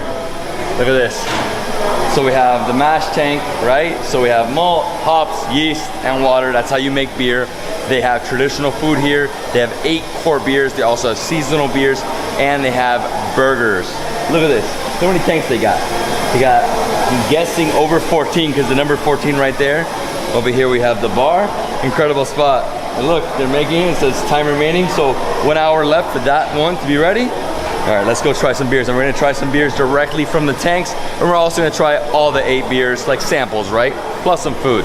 Okay, so we're going downstairs to one of the tanks and we're gonna try some IPAs or AIPA, right? I love it because as you go down, you can see over here on the way down the stairway, they have, you know, basically the process of how you make beer. And when you get down here, you can see, you know, another place to eat. You can watch the game and they have another, I don't know, 20 different tanks. Check. Obviously, Pilsner Urquell was the creator of Pilsen beer, right? It's nice. It's crafty, super light. It's, yeah, so it's almost like a lager, right? I'm 100% sure Pilsen comes from the lager family, right? It's not an ale. It's good. You want to try it? Cheers!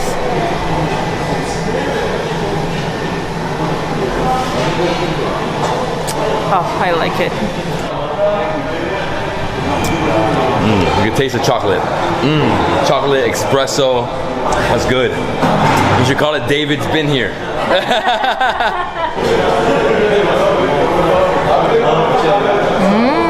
I like it better. I'm a big ale guy. I don't love lagers. I'm ale. Porter, IPA, stout, imperial stout, and this one I love the glasses. Check this out. Tutona. So good. The best way to drink beer is directly from the tanks. No better way. So I'm here in the back where they make the burgers, my boy, and we just made a grass-fed beef patty. So good with cheese. We got caramelized onions, right? Mayo special sauce. Okay. And made with love. Made with love, of course, man, of course. Awesome, thank you so much. I would eat this, but my stomach can't handle that right now. Okay, I will eat for you. Okay, you eat it. No wasting this food. No wasting food. We just entered the kitchen and we're seeing how they make the Khinkali dough. So they have a presser. They have a few different presses actually, right? So this is an easier way to do it instead of rolling it out with the pin, right? Yeah. Exactly. Roller pin, yeah. So they put it into this presser, then the other guy presses it even more, makes it very small, and then they take it over here and they're making like 1,000 Khinkalis. So the dumplings, incredible. And then Ladies do it with hands. with folding. hands. Yeah, they have to. Handmade, always, and they throw it right in here to boil. Look at that, like a million boiling. Almost ready. Almost ready. Yeah, when they get on the surface, it means that it's almost ready. Look behind us, they have like, hot. Khachapuri. Yeah, so to check if it's ready, all you have to do is touch it and see if it's hard enough, alright? So, that's hot. Crazy. And this is one portion. One portion. It's sushi. For me? That's it? No, you're crazy. I can't even have 2. 2, I'm done. Madeloba. So cool out here. So, we have a flight of beer. We have a million Khinkalis. So good. I'm starting off with a barley wine. I know everywhere in the world is different. In America we call it barley wine. Here it's just barley beer, right? It's nice.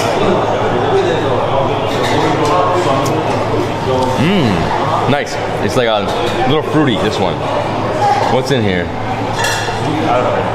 Next up we got the Vienna Lager. I'd say it's like a 5.8 or 4.8. 4.8. I nailed it, 4.8. Yeah. Here you go. What are you doing, man? What are you doing here? So he gave me the honey ale, but you know what? He gave me in a bigger version here. He said I'm gonna love it. Oh my God, look at this handle. This is what, 1 liter? I feel like I'm in Germany right now.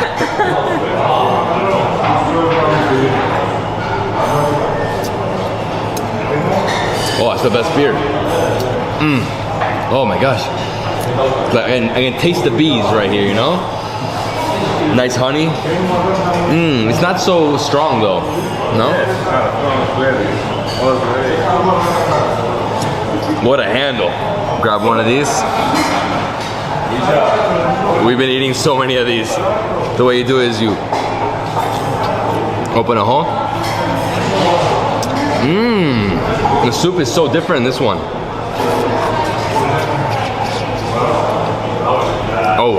So again, the same thing, right? Beef and pork, right, with herbs. Then you have the soup, so soup dumpling. You need to eat this with this beer. You have to. Oh man, look at that.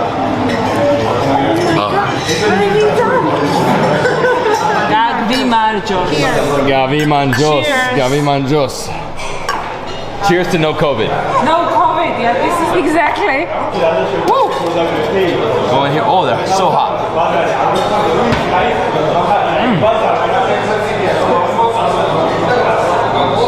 Wow.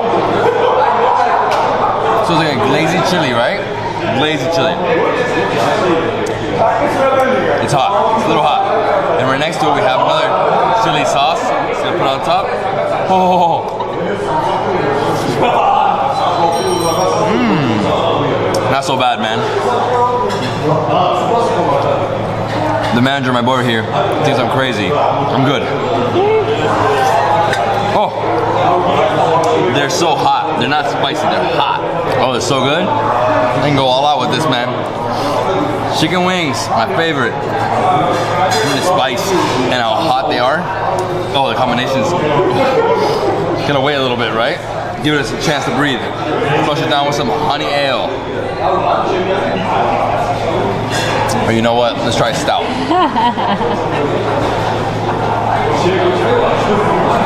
She's really enjoying it. I approve.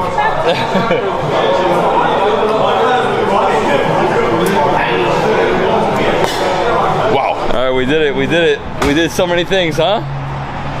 Oh, I am done. Drink, we eat, we enjoy life, and we work in Georgia. And yeah, so we're starting off right here, overlooking the capital, next to the Mother of Georgia Monument. Mother of Georgia, Khinkali Stela, was built in 1958.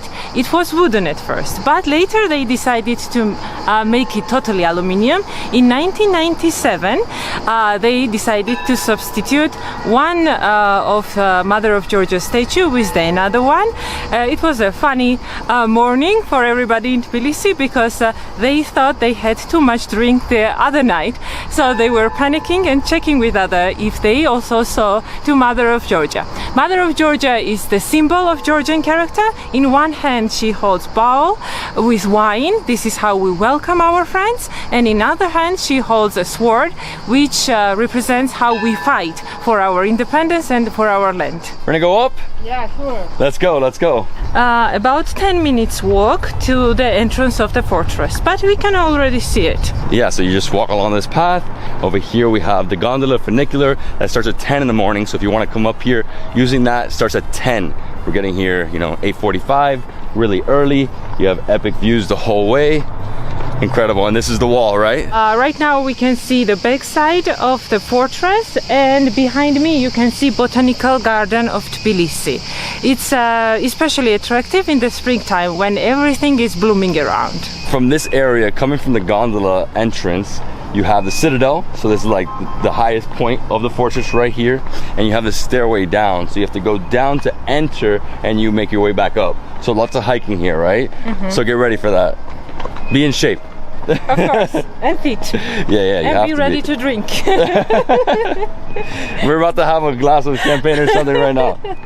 I need something. If you're coming from the gondola or from the Mother of Georgia statue, that's the way in. But if you just want to come straight direct, you can take a taxi, Uber, car all the way up here to that parking lot and enter directly. So you can skip all that if you want to. I think it's better to go from over there. You get the views, you get to experience the whole scenic route there.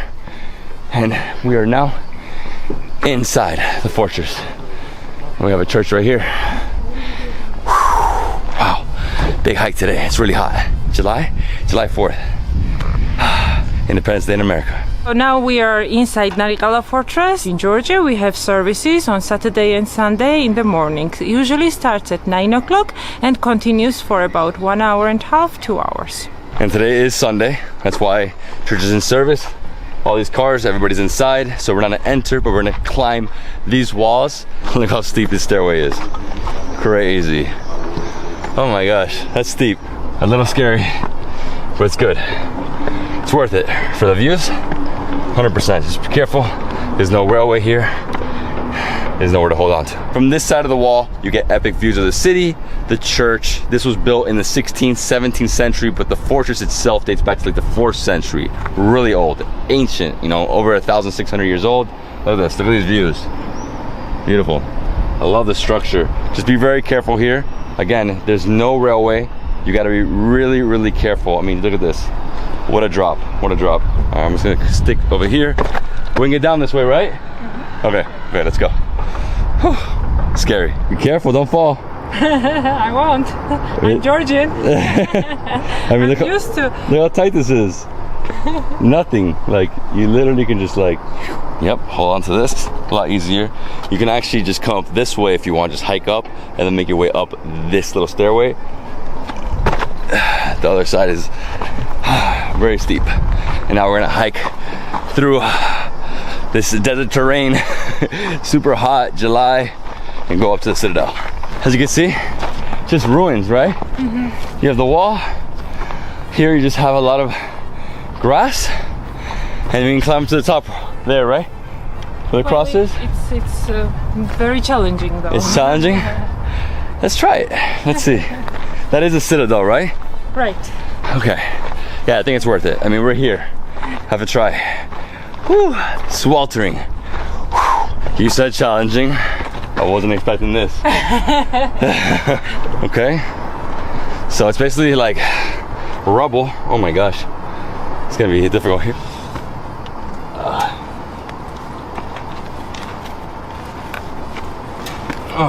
Can you do it? Sure. I'm a Georgian. Not easy, but we did it. And this is the top of the citadel.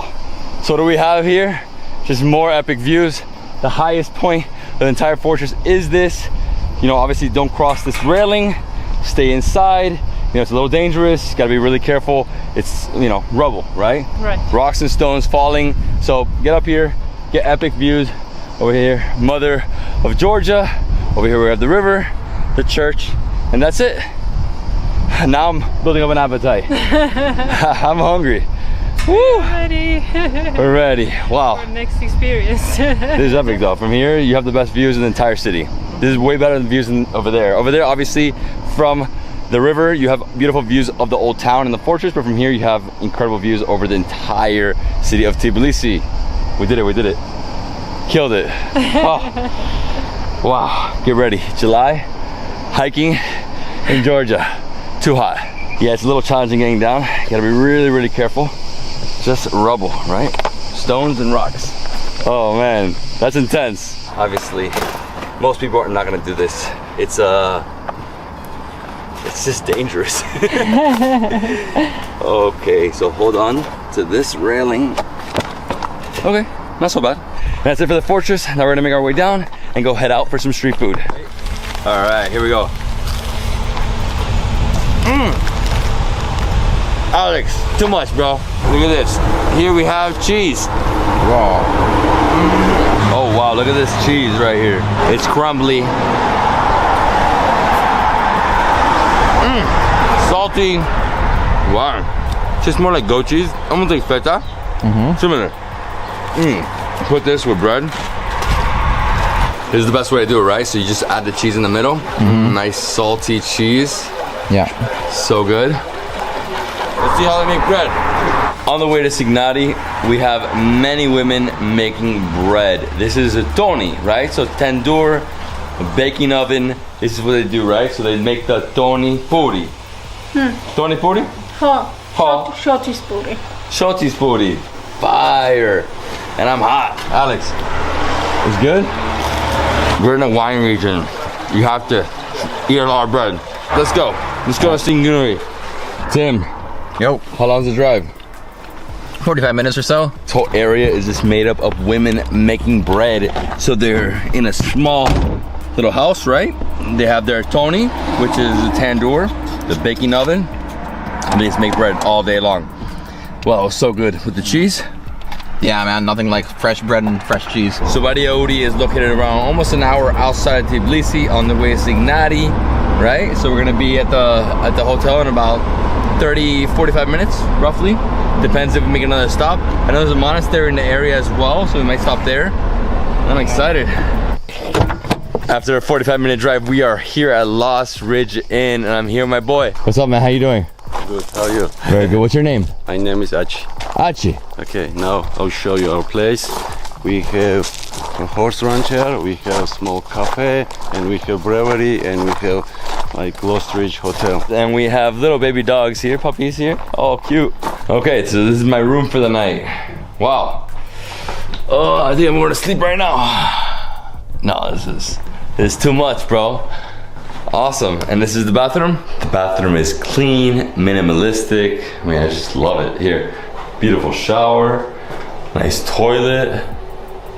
Incredible. So this is like a dining room, place to hang out, chill, have some drinks with some friends, and that's it. Yeah, well, a long time ago I used to hang out in this house, but it was before they built the brewery here. All right, guys, we're going down to see some of the horses. Right there we have a beautiful church, some of the dogs right here. Wow, just looking over this entire valley. So this is all wine region, right? Yeah.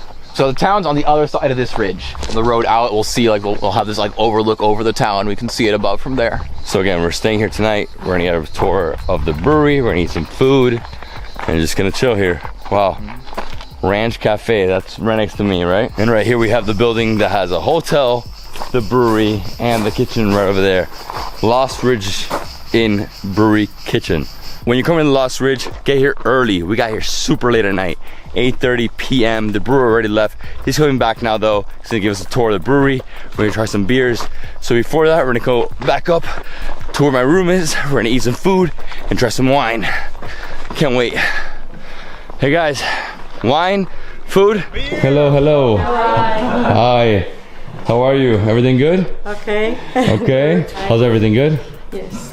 Fantastic. What are we eating tonight? Rice and meat in wine leaves, eggplant, and green goddess salad, and some like soup we made with yogurt and tahini sauce.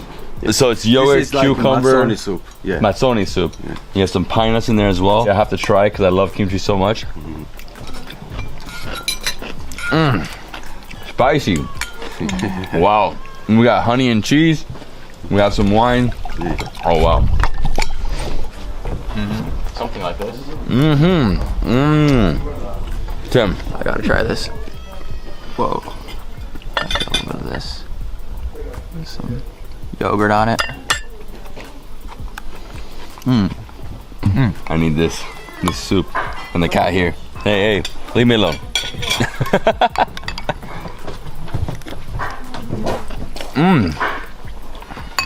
Oh wow. Pine nuts, cucumbers, yogurt, right? Mazzoni. Mazzoni. So mazzoni is like the Georgian kind of yogurt.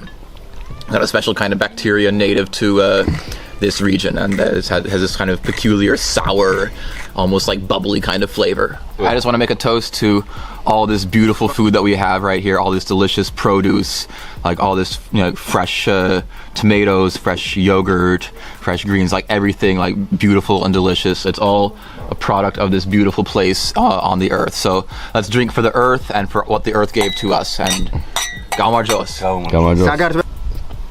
It was good. Phenomenal. I love this, especially with the soup. Oh, it's a good wine. I've never had a soup like this, like straight up yogurt. Very good summer soup, like on these hot summer days, like the cold yogurt with like fresh greens and like tomatoes and stuff like this. It's perfect. Galmarjos Sacadelo. Sacadros, Galmarjos. Before I try more of the wine, I'm gonna try the tolma. So it's not dolma, it's tolma with a T. With mazzoni. That's lamb, right? Yeah. I'll have another one, man. Super refreshing.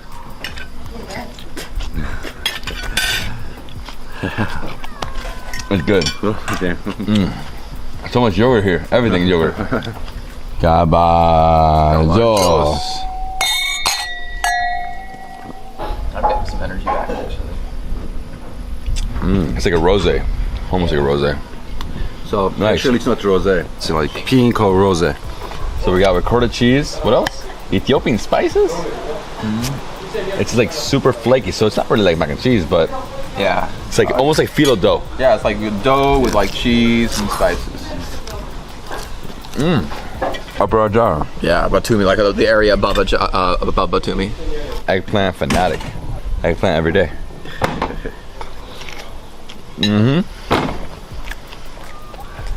That's a walnut paste, right? Super. Got sour cream on it and some dill, some paprika or some pepper. Nice, creamy, crunchy. Hey, Tim's saying this sauce is amazing and can't wait to try it.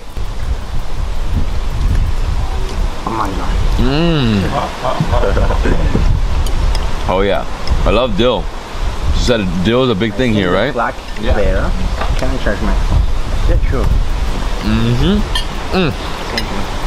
Wow.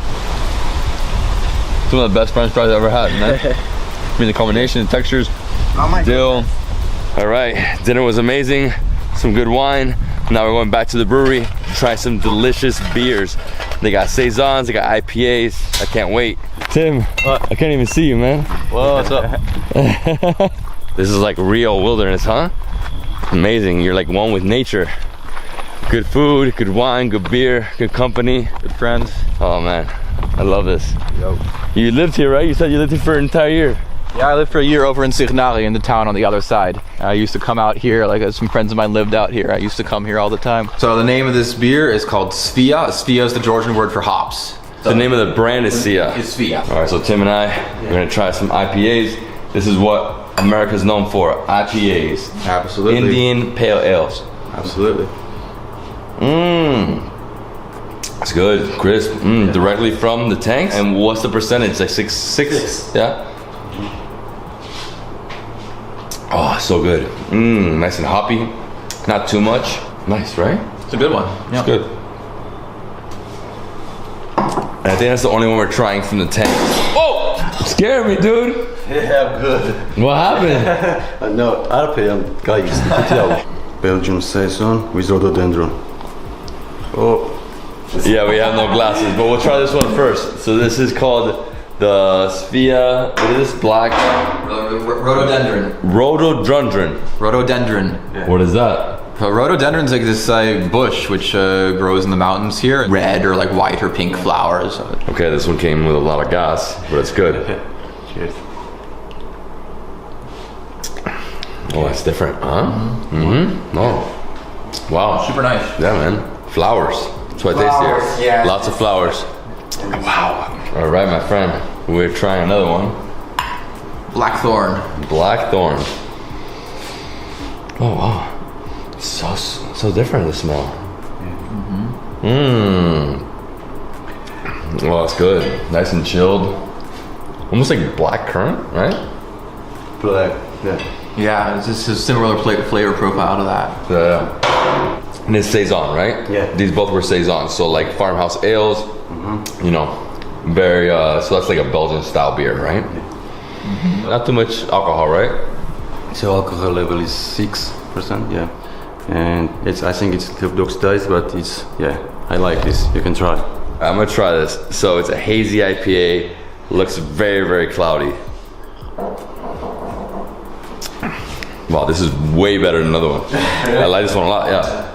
I mean, it's smooth, it's hazy, not so hoppy, a little bitter. Well, yeah, super nice. So we have one boiler, so one tank for mashing, and we have like 1 to 6 fermentators. And also we make like different type of beers. We have blonde, IPA, Belgian wheat. Cheers, man. Cheers, bro. Yeah. Cheers. The Georgian beer is good. Oh, I love the flowers, man. The flowers here. Yeah. Oh, yeah, nice. All right, my friends, we did it. We did Lost Ridge Inn, brewery, restaurant, hotel, right here on the ridge. Basically, it was like a old school village, and they just abandoned it, right? Yeah, it's like almost completely been abandoned, and like slowly, like they're starting to like bring new life back to this area. We're in a village called Khinkali. It's 5 minutes away from Khinkali, famous tourist town in Georgia. Awesome, awesome. Yeah, man, I love the food. Wow, so good.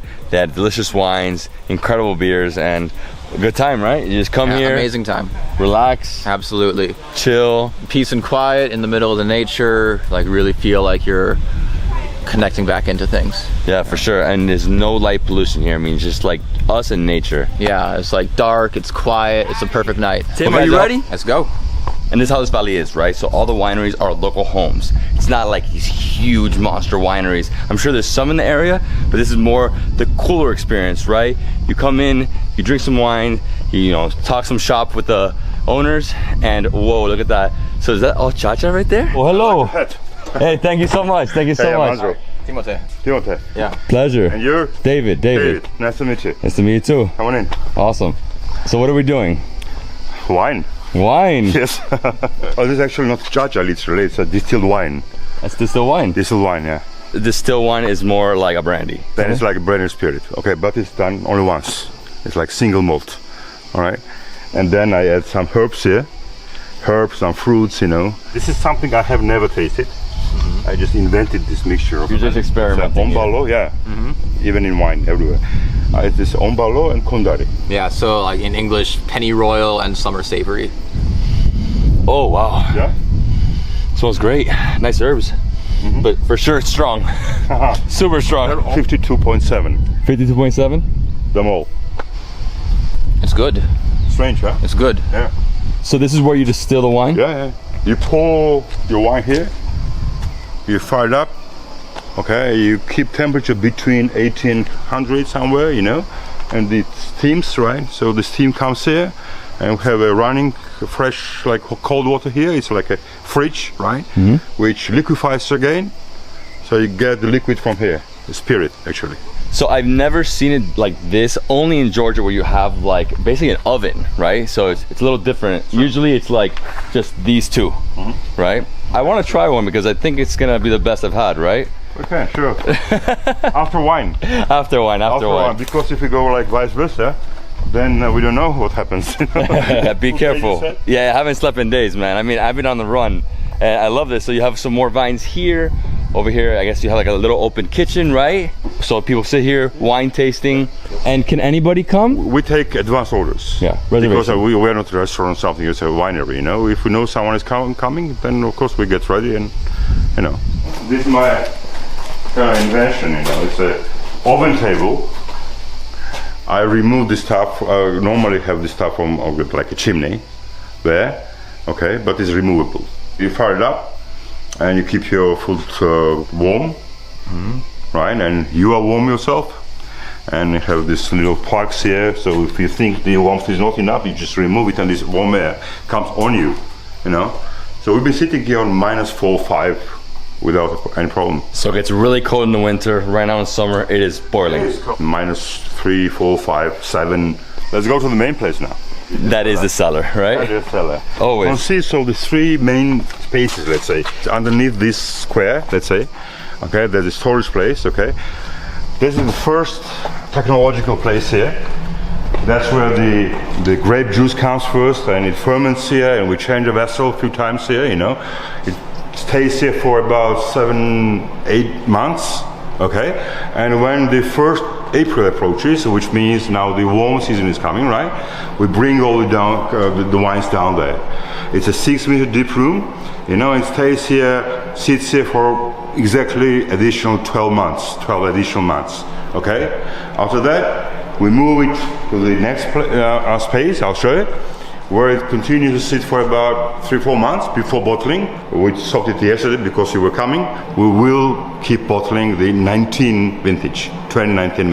So if you guys don't know, this is Georgian, right? So clay pots. So there's 2 types of winemaking in the world. You know, European style, and that's in barrels, and then Georgian, which is clay pots. Amazing. Usually they put this in before they even build the house, right? Something like that. This type of winemaking is over 8,000 years old. This is the birthplace of wine. And over here we have all the different tools they use for the Georgian, right? It's a little different. Obviously, it's not barrels, not stainless steel tanks. It's clay pots in the ground. So what are these? They're all different tools here with different functions. For example, this is a scraper You know, it's a wild cherry bark. Okay, the one with the long handle is for short quarry, for small quarry, where you cannot actually go in, right? And the same thing with the short handle here, like this, right? It's for big quarries where you go in and you know the walls with this. You know, it's an old technology. I can't say you that you know I rely on this now because I now use this some antibacterial bulbs, the ultraviolet bulbs, the ozone generators. You know, but I still use these guys. Okay, for example, this is a square pipe. I told you these two sticks. It's a baton. You know, as a batonage. Steering, right, is to punch the skins back down in the juice. There's a function for reds, for whites, you know. Now comes the fun stuff. We're gonna try some wines. Oh yes. So we're trying wine directly from tanks? Yes. Oh, that's the best. Well, cheers, man. Cheers, my friend. Cheers, cheers. Cheers. Cheers.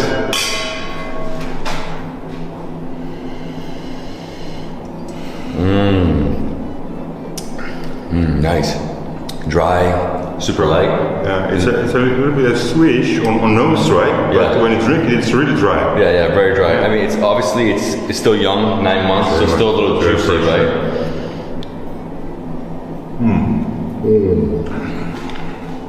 This is a mixture of 3 different grapes.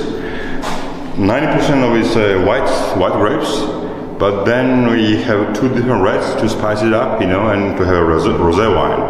So normally rosés are made in a different way. You take red grapes with white flesh, you remove the skins, you make wine, and you get a rosé normally. But this is like basically it's a white wine spiced up with 2 different reds. So basically it's a hybrid. Hey. Cheers, man. Camargos.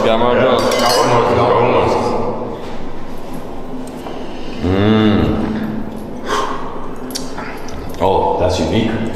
You said 4 or 9 grapes? How many different grapes? 3. Wow.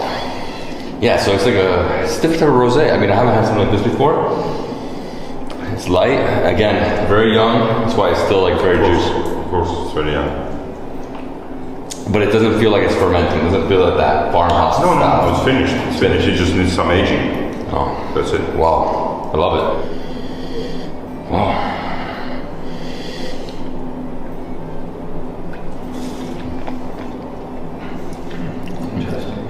Yeah. So unique, right? Limestone, flint, and dolestone. You know dolestone? I mean, it's excellent for grapes. And the soil itself is like heavy clay, you know, and the sun exposure is everlasting, I would say, you know, and the winds all the time, like slow winds. I don't even need to spray the vineyard most of the time, you know. So basically it's organic wine. Absolutely. Organic. It can't be more organic, you know. It can't be more organic. No. More organic, not nowhere. No. 2 grapes that most people said can never be done, right? Camargos. Yeah, Camargos. It's Chapcapito and Gorun's one is second. So it was these 2 varietals. I think they go perfectly together. Let's see.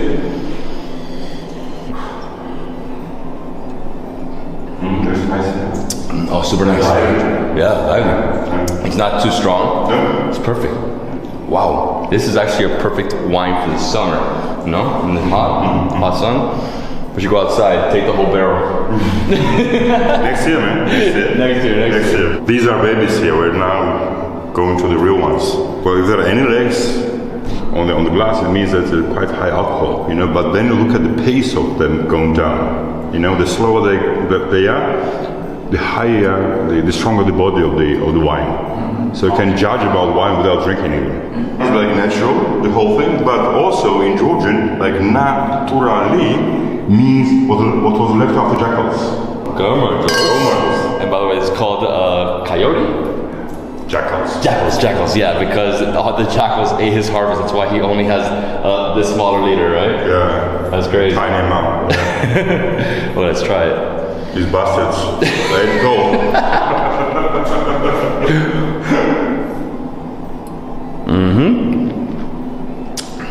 Oh, this is amazing.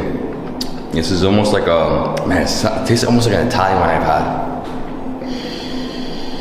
Wow. So the most recognizable flavors here, like wild cherry and kernel, right?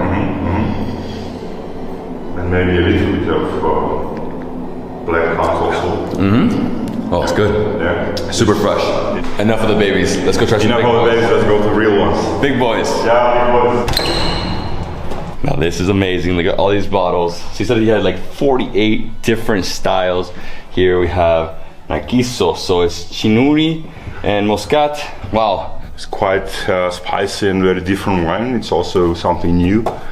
Nobody really does it, you know. This Chinuri from 18 vintage, I call it Chinuri solid because its body is really solid, you know. It flows like a milk, you know. It's a very, very nice wine. Spent about 2.5 months in oak barrel, like old oak barrel, French oak, right? And it gives a little bit of something, you know, to it. You won't even notice it when you drink. So this solidness is from there. Well, I want to try a good reserve. Yeah, why not, man? Let's do it. Let's do it. Now, this wine is very typical topical, let's say, you know, which means in this place, in Shidakatli, everyone makes this mixture. This is a Chinuri and Gorolenzwane. The flavors, they're all different, all very different, right? Every wine is, I mean, so easy, recognizable. Mm-hmm. Oh my gosh. It's a little sweet. A little sweet. The owner's saying it's not that sweet, but I feel a little bit of sweetness. Nice. Wow. Another good white wine. And this room that we're in is where he basically bottles the wine, puts the labels on, right? So he has a machine here that he uses to fill up the bottles, and over here he corks them, and over here he has the labels. Beautiful label. I love it, man. So you have the yeah, it's cool. So it's like what you have upstairs, right? And over here we have more barrels. That's a still wine.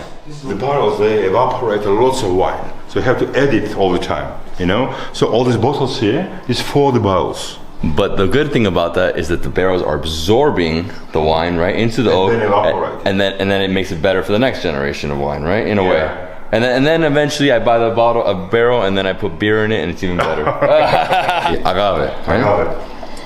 Oh wow! It smells sweet. I can smell something. It's like honey, the wax, the beeswax, the orange peel. Okay. Right? Wow. If you agree. Yeah. It's funny because you said all that, and now when I drink it, I taste all of it. But the honey is my favorite part of this.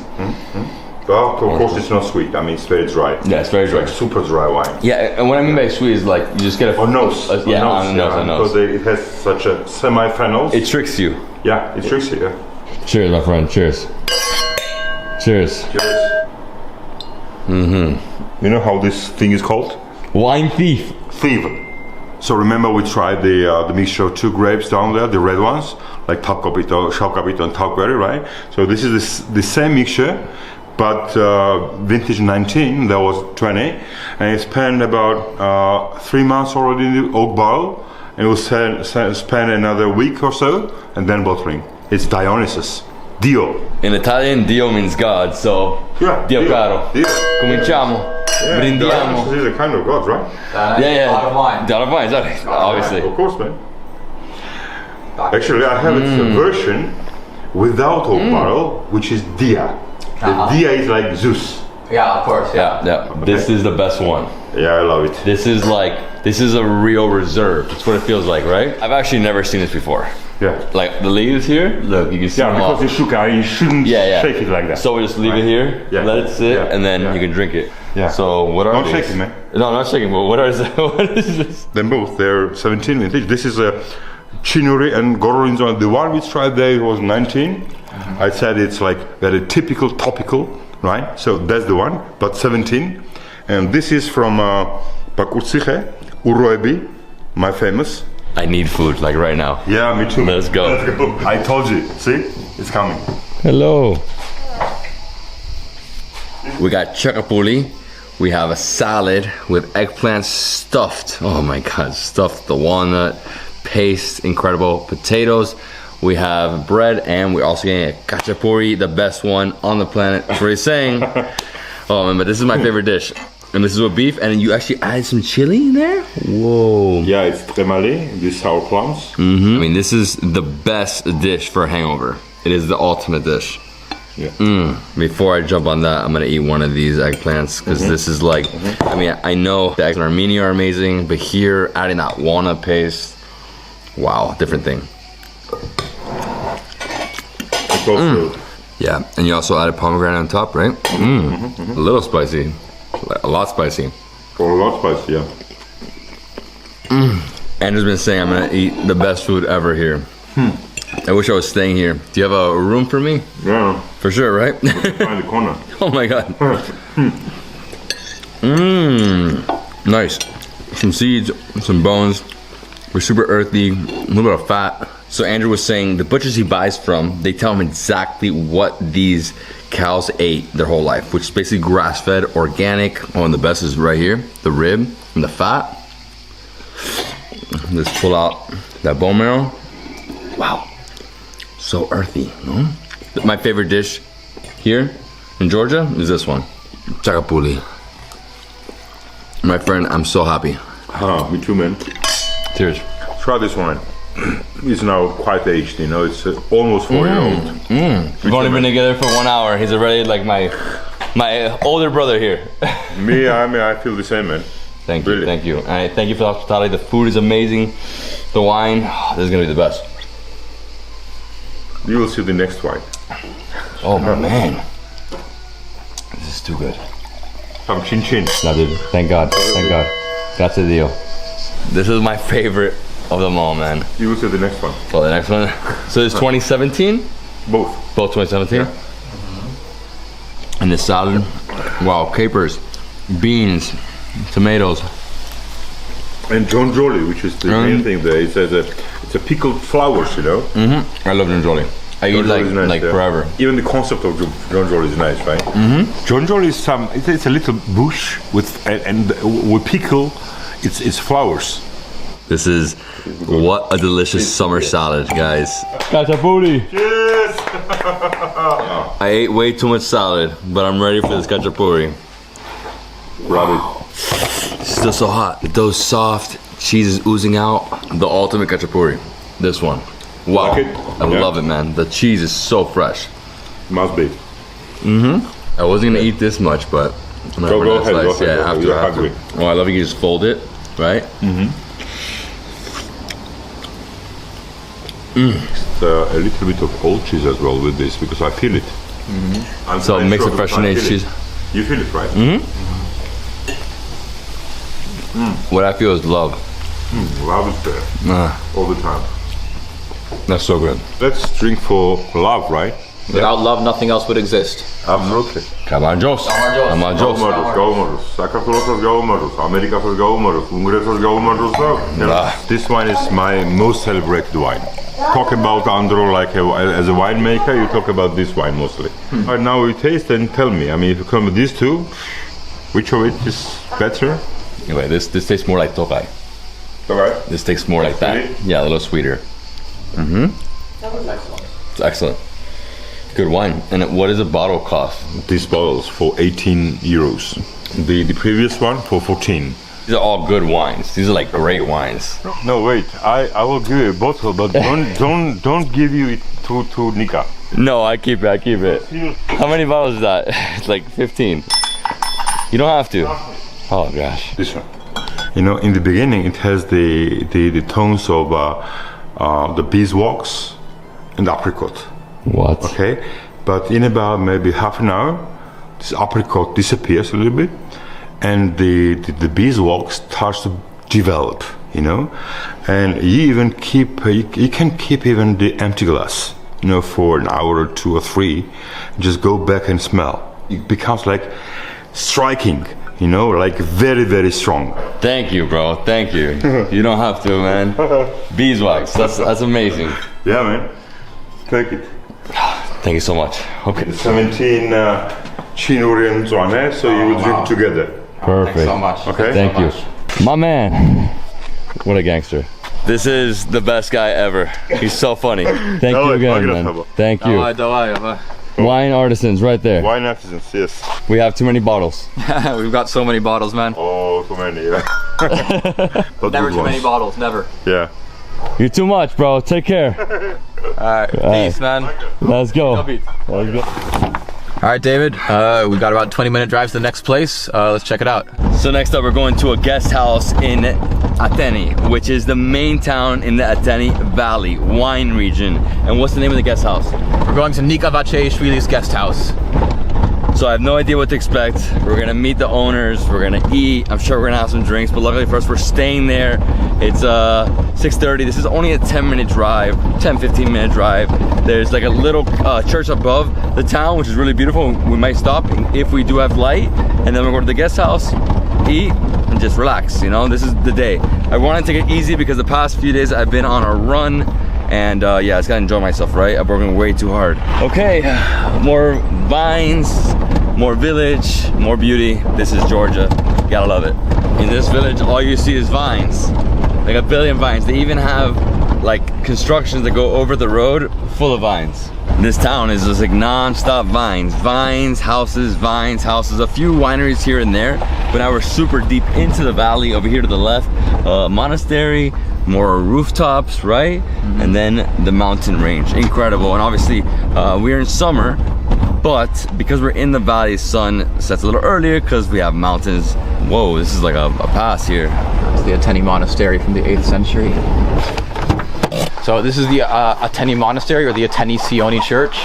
It's one of the oldest and most holiest churches in Georgia. It's dating from the 7th or 8th century, located in this like stunning location of the Ateni Valley.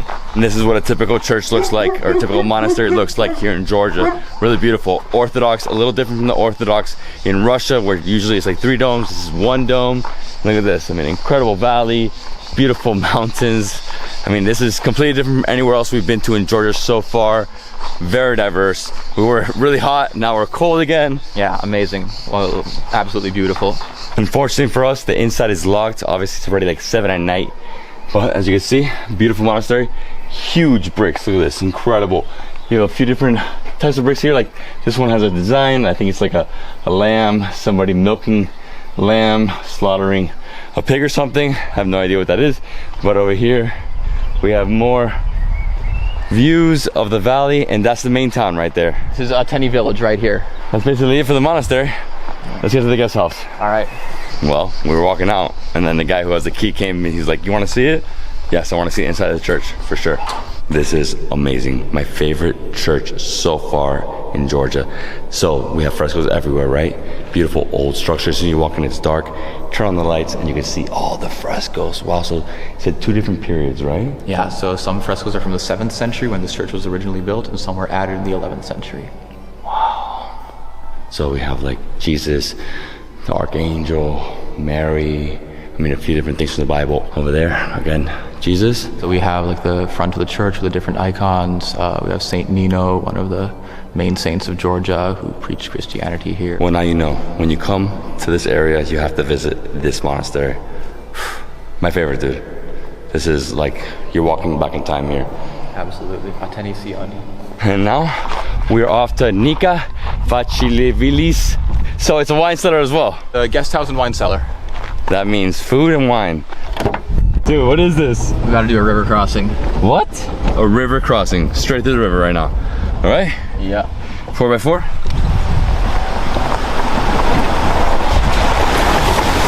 Whoa, whoa.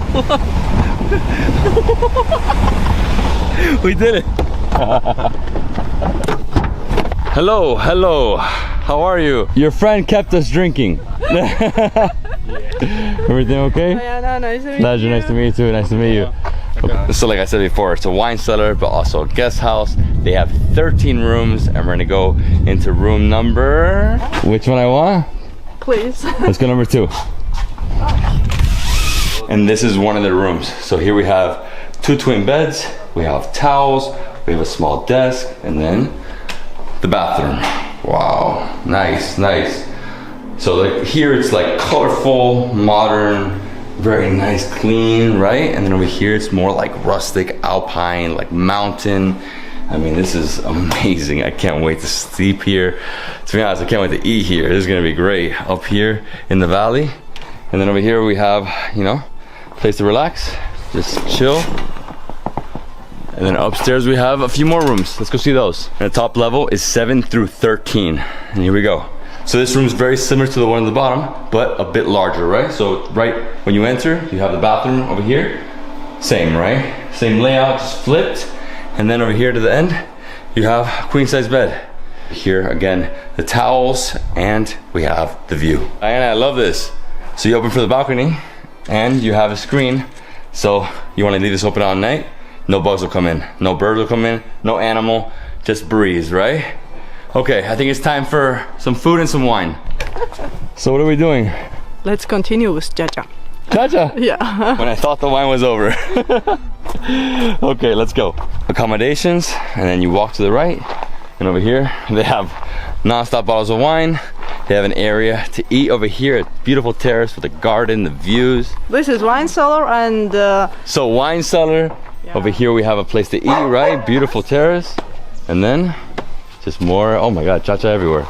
Chacha factory? Chacha factory! I gotta show you this. So she just brought me a picture of what the valley looked like about 2010, so 11 years ago. They bought the land, and then they bought a few houses in the area that were just basically just ruins. They took all the materials, they brought it here, and they built this property. Yes. Wow. So we just entered heaven. I know this place. Oh man, and another incredible wine cellar. Look at this. So we have stainless steel tanks, we have bottles, we have jugs, lots of wine. So how many wines do you produce? We have approximately 500 bottles. 500 bottles. And so how many different wines? So we have several vineyards. So we produce from one vineyard one type of wine. We don't mix vineyard together. So these are indigenous grapes from the area, right? Yes. Gamarjos. Gamarjos. I haven't drank today. 62 degree approximately. Yes. 60? Yeah. More or less. That's rocket fuel. Wow, strong. To the moon. To the moon and back. This is why I came to Georgia, for the people. Woo. These vines just got me stuck. Just walking through the vineyard. Look at this. Incredible, just grapes, right? Beautiful. Had an amazing day, my friends. It's been a wild week here. Beautiful place. The one thing I gotta tell you though, be really careful here in Georgia. I mean, people will offer you alcohol, you know, chacha and wine, because that's what they produce, what they have. So they want to, you know, welcome you with open arms. And I'm super, super happy for what I've experienced so far. It's been an epic journey, and I can't wait to enjoy this food right now. Can't wait to try some of the wine and sleep like a baby, because right now it's only 8 p.m. So by 10, I'm asleep. And yeah, it's gonna be great. Okay, let's go eat. Tim, what are we having tonight? Looks like we got a super nice light supper. So we got salad, we got beets cooked in plum sauce. Super nice. This is gonna be a carrot salad with some kind of a sauce and walnuts. Some local cheese probably, and this looks like it's mixed fried vegetables, eggplants, and green peppers mostly. We're gonna have some chacha, but you know what? We're gonna start with some white wine. What is this? This is Pasanauri, name of this wine. So it's a blend of two types of grapes, Chinuri and Goruli. Gamarjos. Gamarjos. Gamarjos to our meeting. Good luck to you guys. I appreciate it. Thank you so much.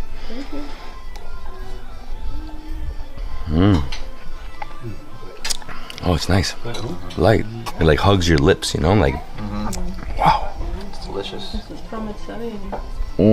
I mean, this was made in clay pot, right? Always in clay pot. Then over here we have the best thing ever, beetroot. This is gonna be so good. Over here we have eggplant, got some onions, so it's like a mixed salad, right? And then over here, this is carrots with plum, right? Wow. I'm starting off with this amazing shakrina. Shakrina? Shavlavlula?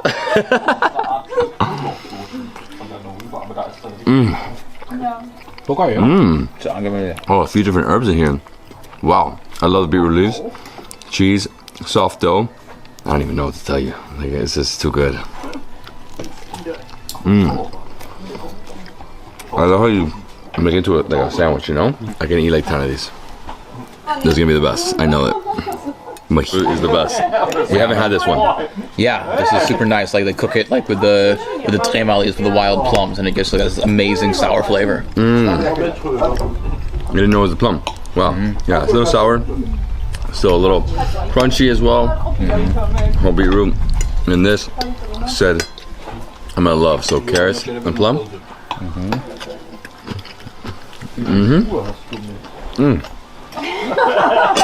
Nice, so it's like a creamy salad, you know? Wow. Oh, I love all these flavors. I'm gonna mix a little bit. More sour.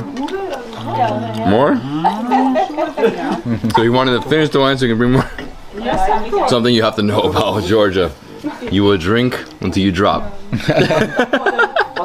Oh man, they love their wine here, and they love their guests, and like give a guest a lot of wine. It's like the ultimate goal. Of it's like the ultimate hospitality, right? Absolutely. They give you what they got. Absolutely, yeah. Always. Whatever they have. So this is eggplant, right? Eggplant. Creamy, a little crunchy with the onions. What else? We have red pepper in here? Yeah, some red pepper.